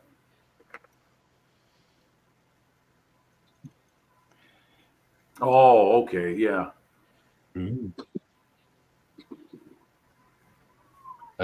Dave says, my message disappeared. Apologies if I'm repeating myself. I saw the big wing at Duxford on Saturday. 12 Spits and 3 Hurricanes. Amazing. Wow. Yes, I know what David's referring to. I have a channel called Plains TV, and I subscribed to it last year, and they show live air shows, and they're based in the UK. I watched one last weekend. I think it was from Jersey. They had an air show there, and then they're always at Duxford. And they go all around the UK, and it's awesome because I get to turn it on and watch this stuff live. And they have an incredible collection of warbirds that fly, an incredible collection. I mean, it's amazing that some of these aircraft I see flying, and it's like, holy cow, I didn't know anybody had an operational example of that. Yeah. Julian says, Jim, IRRC, The system Dowding created was the Air Defence of Great Britain, including Observer Corps, RAF, Artillery, Balloon Command. Yes. Right. Oh yeah, the balloons. Absolutely yeah, those was. things were very nasty. You know how those things worked, right? With the cables that released if a bomber flew into it. Oh man. See, I read a book. It was written in the late 70s. It's by a man named Alfred Price. It's called The Hardest Day. Keep your sexual references to the side for a moment. It's called The Hardest Day because it's about one day in the Battle of Britain, 18 August. And that was the last day Stukas flew. It was a brutal day for both sides. And the Germans changed their tactics after that day. That was the day that Goering decided after that, okay, we're going to chain the fighters to the bombers. No more of these free hunts ahead of the bombers. It's going to be 3 Messerschmitts to every bomber, and that's it. I don't want any arguments. And like I said, it was clumsy, but it was working. Yeah, there you go. There it is. So that was my introduction to the Battle of Britain. I was 13 years old when I read that book. I was absolutely fascinated. Because in the beginning of that book, he discusses the possibilities or the likelihood of the Luftwaffe actually gaining air superiority over southern England, which was, of course, was the absolute prerequisite to an invasion. And he makes a lot of good points in there. And I think a lot of what's written in there is still valid today. Absolutely. No, it's a cracking subject. Yeah, like I said, we could drain a pub dry of all the beer in it by standing around talking about this all night long. You know, I wouldn't mind doing that, Jim. Yeah, neither would I. It'd be a great time. You to and have Gary sort of head here. down to Australia here. It'd be great. As long as I can avoid the things that will kill me. Oh, and Mikey, I guess. Yeah. No funnel lead spiders, please.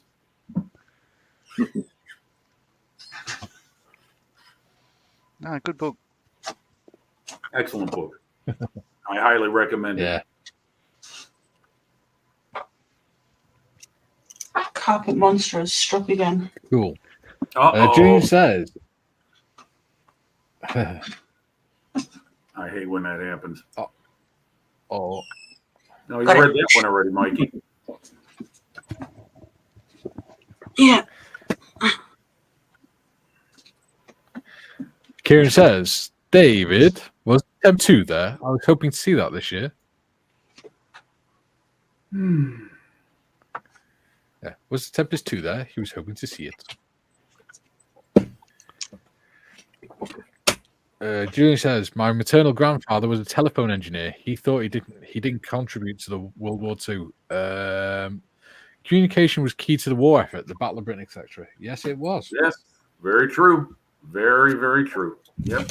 He did indeed contribute. So, yep.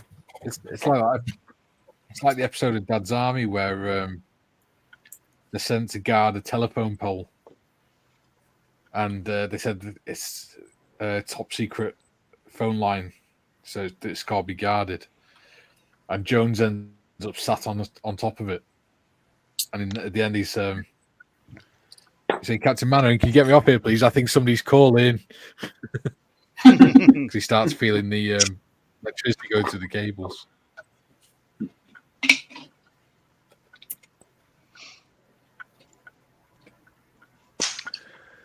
It's not going to work. David says,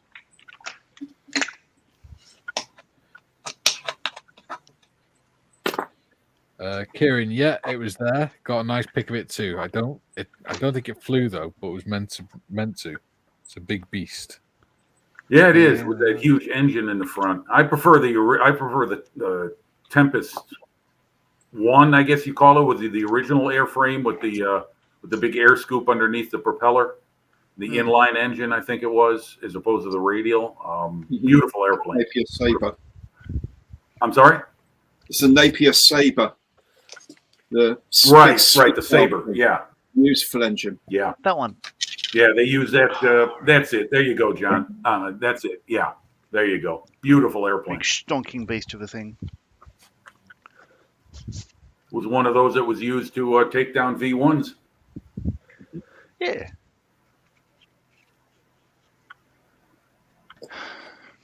Kieran says, David Cummins, cool. Glad it was there. Hopefully I'll get to see it next year. Fantastic. It's flying again. Listen, hey, read the next one. Duke's got a message for me. Jim, as long as you don't swim in the sea and rivers, walk off the footpaths and don't put your fingers in any holes in trees or in the ground, we'll be safe in Australia. Other than that, you're perfectly all right. Yeah, have a bloody saltwater croc take me for a swim. Those things I'm surprised we're not seeing any Harry's at air shows and that now. No, because they are like the way I look at it. If a nation can't afford to keep them flying, an enthusiast will have trouble.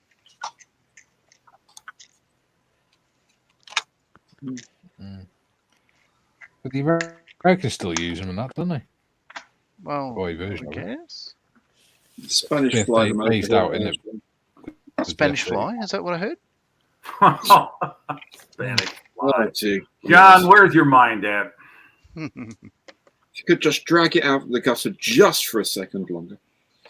No, I saw a Spanish Harrier demonstrating at one of the Ovalton shows a couple of years ago.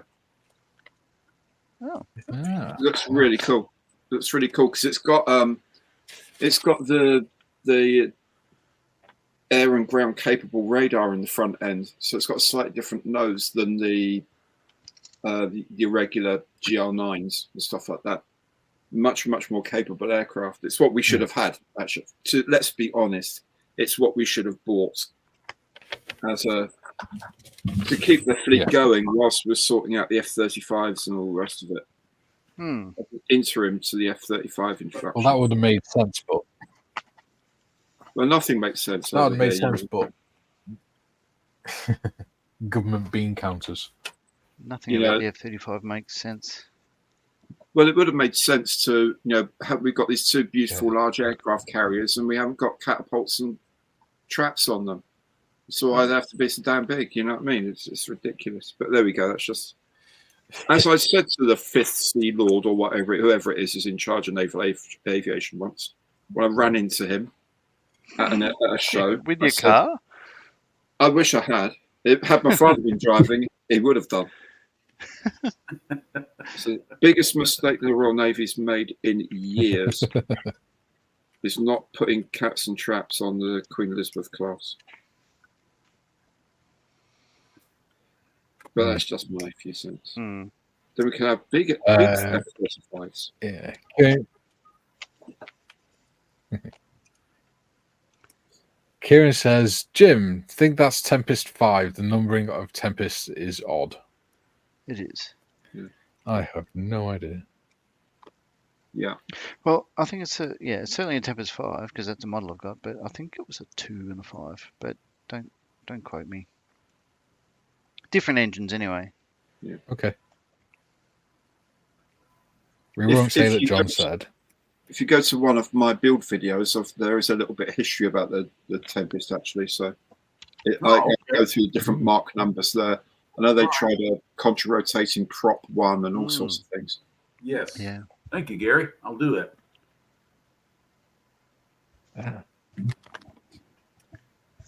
There you go. Kieran says the same team that did the 2 are doing the 5 now. If I recall, it's Kermit Weaker's Tempest 5. That would Kermit Weeks. What a legend. That would be a beast. Oh, this is looking nice. Kieran says, Bearded Veteran creates. Spain brought 2 Harriers Matadors to Riot. No. Knowles files of Private Sea Harrier in the S.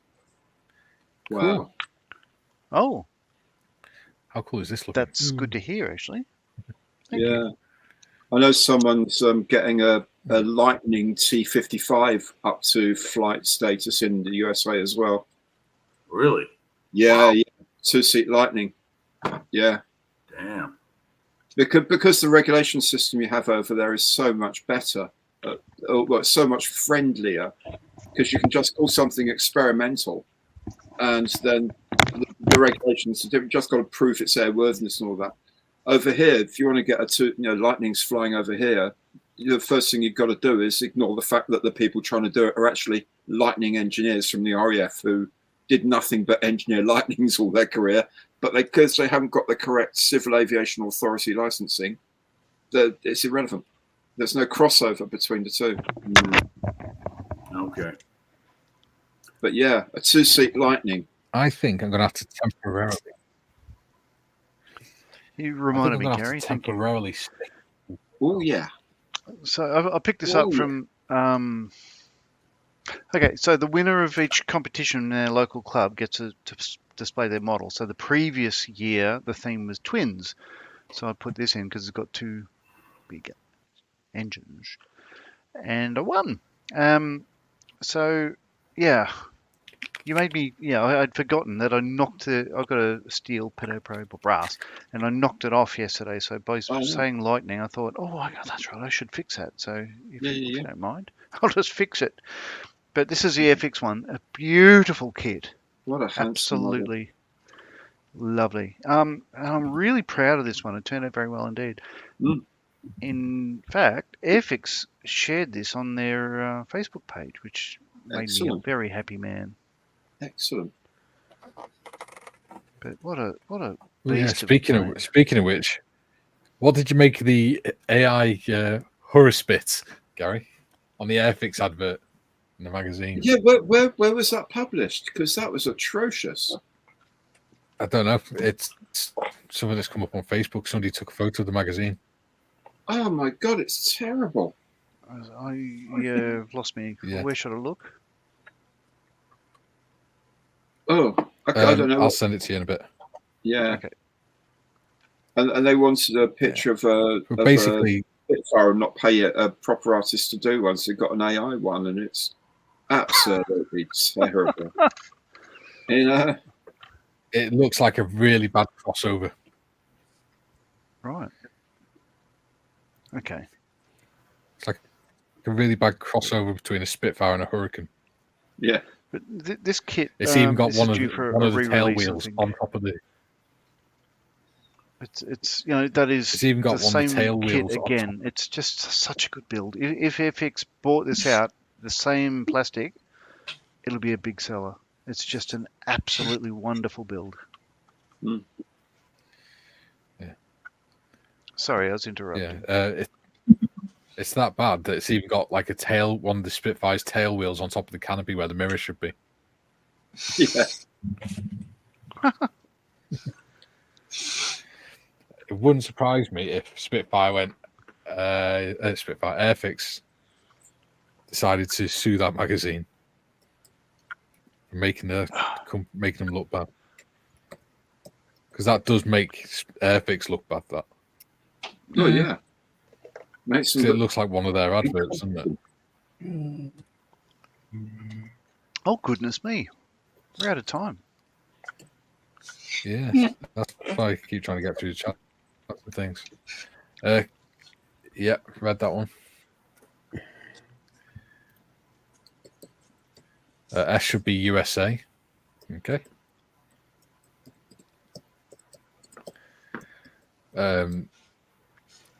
Dave says, Kieran, yeah, I get muddled with the whole Typhoon Tempest thing anyway. Nick Johnson says, clue, I haven't got a clue which one is tomorrow's mystery.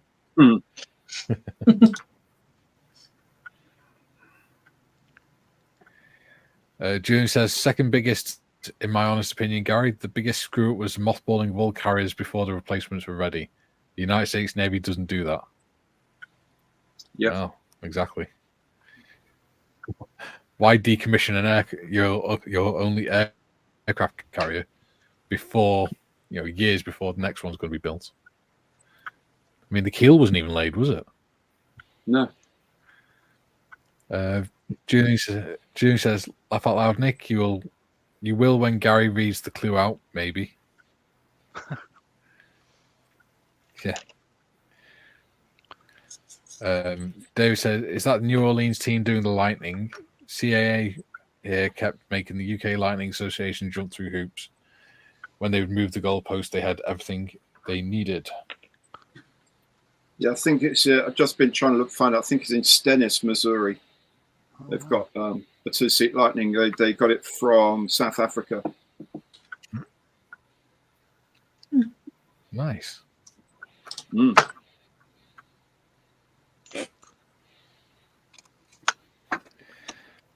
Cummings says, including the pilot, there was a former test pilot, all the gear, everything.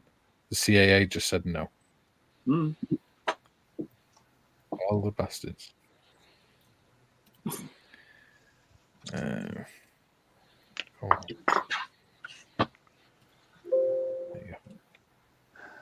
Nick says, believe CAA don't allow private people to fly anything with an afterburner.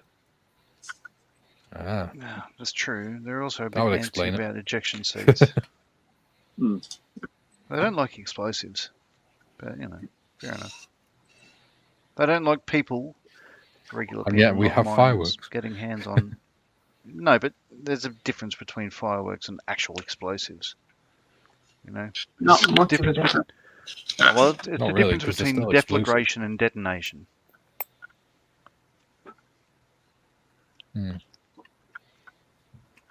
So deflagration is a rapid Duke burn, says, bye, subsonic, Mikey. and detonation is a supersonic explosion. And one will kill you, the other one will just burn you badly. Yes, but when you have kids getting hold of them and putting them through letterboxes and setting houses on fire, they're still just as bad. Yeah. I'm not condoning it. Regardless I of how they understand the detonate. reasons why not.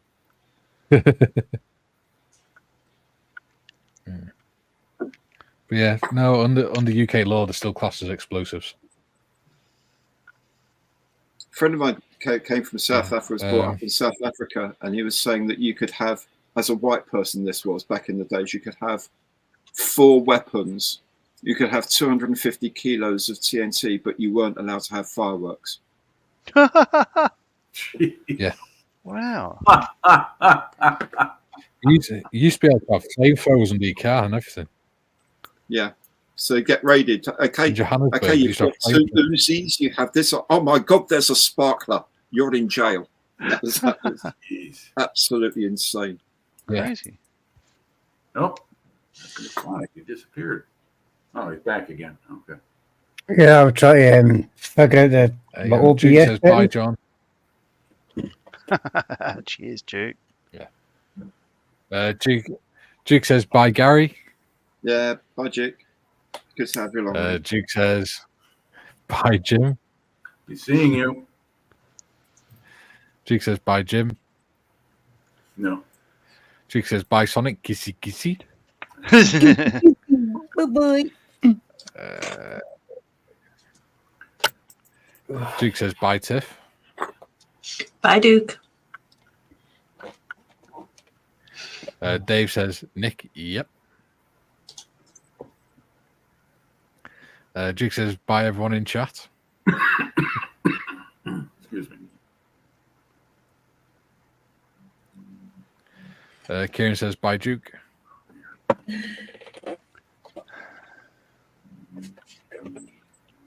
Dave says, the older Thunder City one.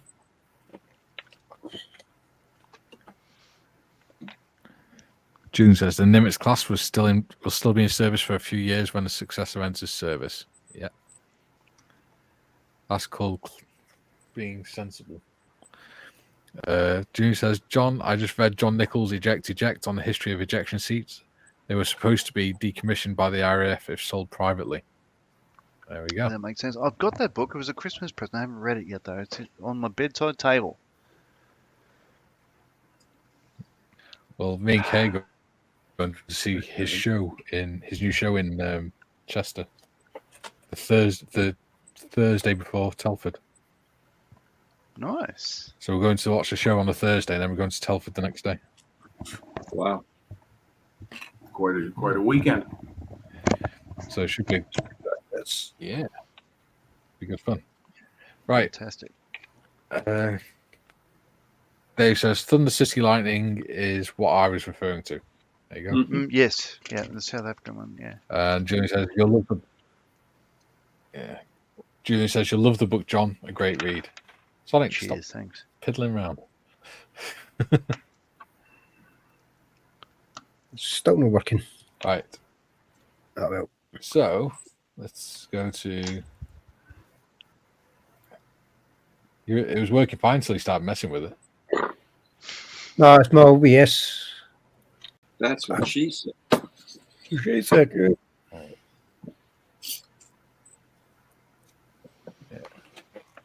Gary, how have you got on? Yep, there is. That's Himeji Castle. All the paintwork done. It needs painting, obviously. I need to prime it and all that. Done all the filling I need to do. So, yeah, be finished next time. That'd be grand. Takeshi's Castle. Let's go to modders. Yeah. I haven't really got much done. How have you got on modders? That's it. All right. Trying to get that bit painted and stuck together. Yeah. And then I'm going to try and get that in there somehow. Yeah. No, measure 3 times and then, or I should say, fit 3 to 5 times and then glue. So that's what I found with that airplane. Yeah. I would go to Sonic. Hello. I decided to just start. Up to? Hello. I was having a look at this Mustang. I've been on about a couple of times. Oh, okay. All right. So I decided to. There's a bit in the instructions that says I have to like the little control panel part. I have to have that painted and have like the little decal things. I don't know how to. I forgot how to apply them. I don't know if you have to wet them or what. Yeah, you got to soak them in water. Cut it off and soak it in water. Yeah. Because that cut it off the sheet and then leave it soak. Right, because you need to leave apply it that soak bit. in water and then slide it on. Right, because you need to apply that bit, then put it on. Then if it's painted, but I need to do that first before I build the other stuff. So I decided to just start. Yeah, I don't even get this tip. Well, if you're gonna glue the canopy shut, Sonic, then I wouldn't worry about the decal for the instrument panel. Well, it's a clear canopy. I mean, I just think if it's there, I might as well do it. So I just painted that wee bit. I decided to just start painting. Yeah. Well, I'd say this: Airfix decals are very good, so you're not going to have a problem applying it. It'll be easy peasy lemon squeezy. I just started painting the tiny wee bits, see black bits. Yeah, yeah, the radio, yeah. And then the wee bits, I just realised his hat was not supposed to be black, but it's black now. So. Hey, what the heck? What the hell? Yeah, good guys wear black. Yeah, I'm just basically doing that. Try to figure out the rest of it. Yeah, cool. And then we'll go to. You've not been doing anything, have you, Jim? No, just showed you what I was doing with the Tiger yesterday. Nothing here. Like I said, gotta make a change so that's possible. Yeah, nothing to see here. So we go to John next. Hello. So John, what have you been doing? Plugging away with the from the top Mini Art 1/35 scale Bergpanzer T60. So it's just about done. So I've given it a wash. It's all still glossy and shiny and all that sort of stuff. That's looks good. Yes, looks good. So it's a mix of what have we got? Dust and earth. Very good. Right. So once that dries, that'll be that. So I'm just rigging up the rope, cable for the crane. So I've got the hook. Okay. So once I put this hook on it, the fact is you may not see this again. It depends because I'm not done yet. I'm going to have a tanky sort of sitting on the ground beside it, but this is the last of the actual build. For then on, you'll just see whatever I'm doing and then plonk, done. But it's been a beautiful build. I've really enjoyed this one. It probably could do a little bit more dirtying up. Like it's just dust at the moment. I need to just get some other gack on it like mud. But apart from that, yeah, I've just put together and sanded the external tanks for the tornado. Excellent. And that's me. What about you, Mikey? Me. Switches over. Oh. Oh dear. Whoa. So, yeah. That's the base. Oh, focus, you stupid thing. There we go. There you go. That's the base. But I've drilled a hole through it to put the wires through. And then I'm just sort of loosely putting the dragon together so I can figure out where I need to put the hole for the wiring and stuff. There you go. Looking pretty cool. There you go. So I've actually stuck the head on. But yeah. Wow. Come on, focus. Oh, the dragon. It will be when it focuses. Bloody camera. There you go. Yeah. Nice size to work with. That's what she said. Yeah, that's me. I don't know what's happened to Gary, whether the dogs have eaten him or what. Dave says, Vile, take it easy. Ginny says, measure 3 times, not twice, as you could screw up twice, then use the measurement you had twice. Yeah, I'll makes still sense. get it wrong. Sonic says, not started building it yet and screwed up already. Nobody's perfect. It's all part of the learning process, dude.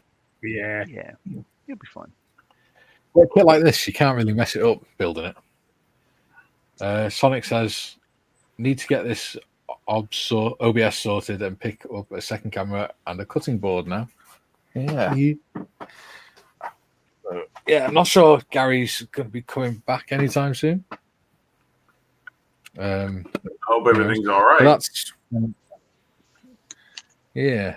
I think he's just been eaten by a dog or something. Come on, screen. There you go. So that's one of the dice I'm thinking of using. Oh, okay. So I'm going to put a little LED in there so it lights up. Oh, nice. Okay, that'll be neat. Cool. Yeah, I think so. Well, this has been fun. Thank you. Yes, Mikey. it has. Thank Yes. you. Thanks for the again, rest of the everyone. world. Thanks everyone for your technical assistance in advising me. I appreciate it. I kind of wish I lived close to all of you. I'd bring one of you in here to do it, and I'd pay you very handsomely. No, I wouldn't do it. Yeah, I'm an electrician, but I don't like IT. Damn it, Jim, I'm a doctor, not an electrician. Yeah, well, very much. Like, yeah. I just think routers and all that sort of stuff just annoy the crap out of me. Yep, same here. Yeah. Give me something that'll kill Oh, you. yeah. Something that the magnetism will suck you in and hold you to it. That's awesome. Jimmy says if you screw up, make it a crash diorama. Then it's not supposed to look good. Yeah, that's always an option. Yeah. Kieran says, Julian, I'll check out that book too. Sounds good. Sounds cool. I thought Tornado Down was very good. Yeah. And Julian says, thanks everyone. Great chat as always. Yes. I'm glad you all enjoy it. Oh, it's I certainly a do. lot of fun. I think I look forward to Mondays, Mikey, because I spend time with y'all. But I get some work done as well. It's like solid time on the bench, so it's fantastic. Yeah. It's Tuesday morning for you, Sure John. is. Right? Yeah. 1:16 a.m. there. Yeah. And my day's just starting. My Monday's just started. It's at 10:16 here. You know, I've said before, Jim, you could actually just do what the rest of the world does and watch this later on. You don't have to tune in at, say, 4 o'clock in the morning or whatever it is. Well, this time 8 o'clock is your UK 2 p.m. is my 8 a.m. So it's workable. But like I told you before, I'm up at that time anyway because of all the years of working an early shift. I mean, it kind of just is ingrained in me to wake up at somewhere between 4 and 6 a.m. anyway. Even on Saturdays and Sundays, I would. I wish we could pan down and see if Gary's lying on the floor. I hope he's okay. I saw him leave the room, so I hope everything's all right. Well, that's all right then. Yeah, I think he's shouting at the dogs. I think I heard him shouting. Do you think you can make it Tuesday morning here for me, Jim, so I can get paid? Hell, I'll take any assistance I can get. I mean, if we had the Star Trek transporter handy, I'd beam you over here. Yeah. Beam up, Scotty. Yeah. I'm going to beam you over, Mr. Scott. So, beam me up Scottish. Yeah. Hey, bring an extra kilt. I want to try one on. An extra one. I need to get a first one. First, I don't wear a kilt. Never wore a kilt. Let's bring this home, Mikey. Yeah. I don't think Gary's coming back in time. Yeah. I think it might be occupied. Johnny says, I look forward to Mondays too, John. It's all Gary's fault I started coming in. Well, we appreciate you coming, Julian. Wait a minute, which Gary? Gary stuff. I think he means Gary. Yeah. Okay. Waitrose Gary. Waitrose Gary. Or, Fortnum and Mason Gary. It's his fault. That's well. Invisible Gary. Had a great chat about who doubting and all that stuff. So that was like I said, we could keep a pub open all night, just talking about that. So that Market Garden, which is coming up this week too. Yeah. Steve said, can I ask Gary a stupid question, please? What was the best bargain you ever got when it comes to kits? There you go. He's back. He's back. Hey, there he is. Did you kill the dog? Yeah, sorry about that. The dogs, one of our dogs has got a problem with its paw. It's got one of those cones on. Oh, yeah. Okay. We were taking it off so they could both be fed. And when you're trying to put the cone on, the other one came over to see what was going. That's it. And sorry to hear that. Yeah, that's always the best. Once the sorted out, once the adrenaline's gone, best friends. Absolutely love it. So all I could hear was the shouting and screaming, so I had to go and sort that out. Hey ho. Before we go, Steve, Steve's asking, what was the best bargain you ever got when it comes? That's a good question, actually. All the free stuff you got from ICM, I'd wager. Well, yeah, that's pretty good. They send you like 150 quid kit that I can't ever build, so just screw it, raffle it, and make some money. Yeah, there we go. Yeah, they do. They're very, very nice people. In fact, just got another delivery of stuff today from them. Let's take you back. Let's also so let's go back before ICM. But the best bargain you ever got before ICM. I guess it will be probably this other Shackleton. Ooh. Yeah. All which right. I got for about 20 quid, I think it was. That's a great deal. That's a great deal. Wow. There was a store that was closing here over in UK, down not far from here.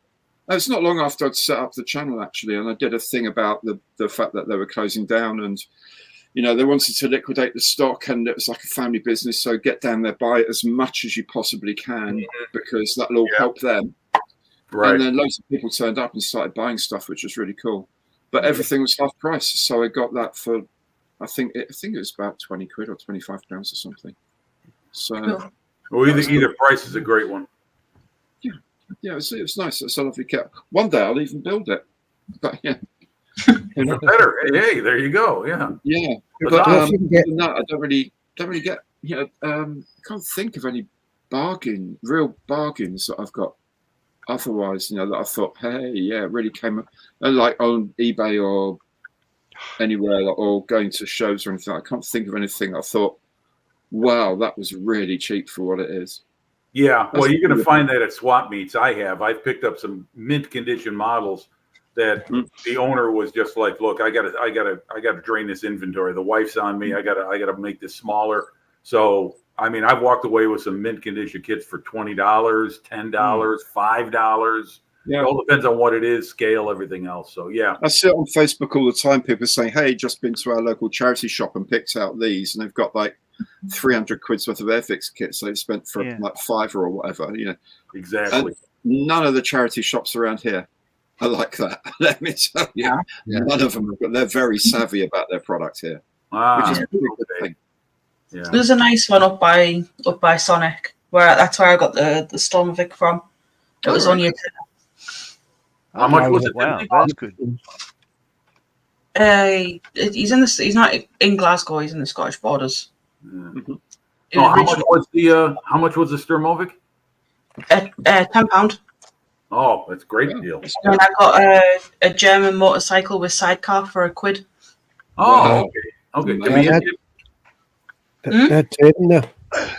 Yeah, they had two, but there was someone who volunteers there who wanted to build the other one. So, okay. So fair enough. This is my biggest bargain. I bought that for $75. That's a Ballon Hamden 70-second scale.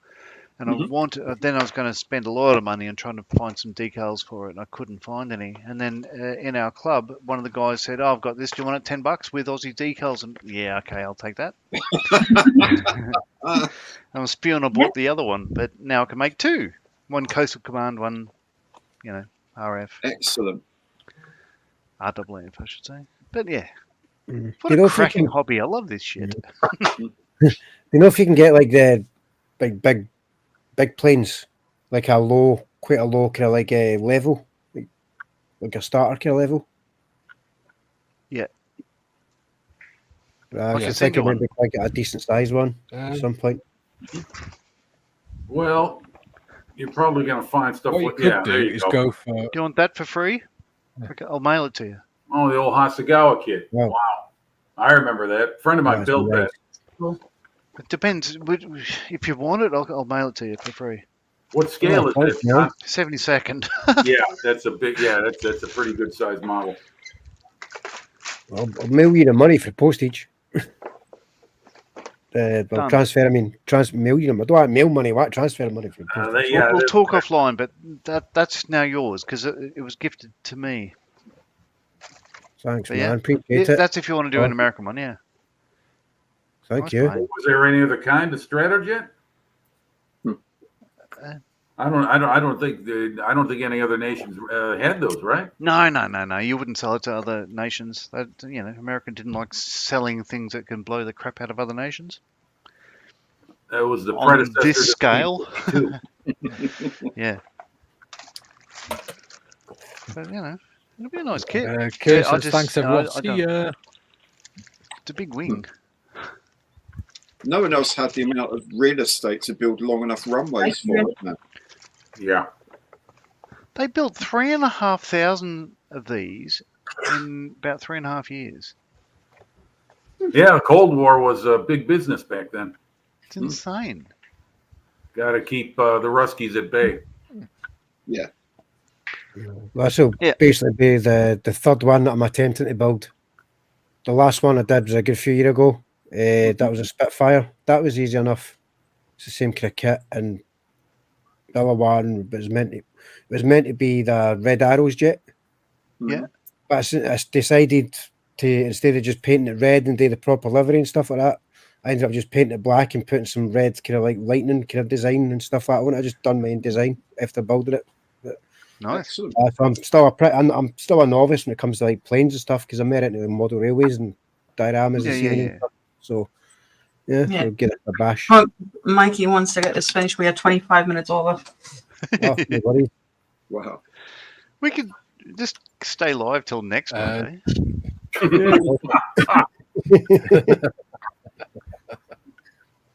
Yeah, just keep switching the Discords up. Over. Is that Iron Brew? Julian says, see you, Kieran. I said diluting juice. Yeah. Oh, okay. Squabble. Yeah. Kira says, bye, Julian. Oh, I think my sugars are getting low as well. Julian said, best ever bargain I had, not a model, was a suit. Brand new in a charity shop for £10, then £25 sold for it. £35 made to measure suit. Nice. Nice. Good. Excellent.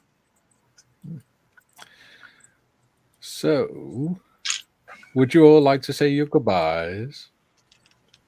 Thank you, Bye. Mikey. Bye, everyone. Thanks, everyone, for watching. Great time as always. Yeah, always Goodbye, kissy. Yeah. makes me laugh every Yeah. time. Yeah. Don't forget, me and Modders will be back tomorrow at 11 a.m. with the Budget Modeler, working on our kit bash / scratch build things. Mhm. And then myself and John will be back with Mr. Morris on Thursday to start our new build. And then Friday, me and John will be back, and we may let some of you join us. We don't know yet. Yeah. We may. Nah, you're right. You're right. So yeah, this starts on Thursday. Yeah, a train. Thursday. We're building a train. Yeah. Excellent. Whoa. Yeah. And we've got a new thumbnail for it. Yeah. Right. So, me and Modders shall see you all tomorrow. Okay. Yep. Right. Everyone. Bye. Bye, everyone. See ya. Bye. Bye.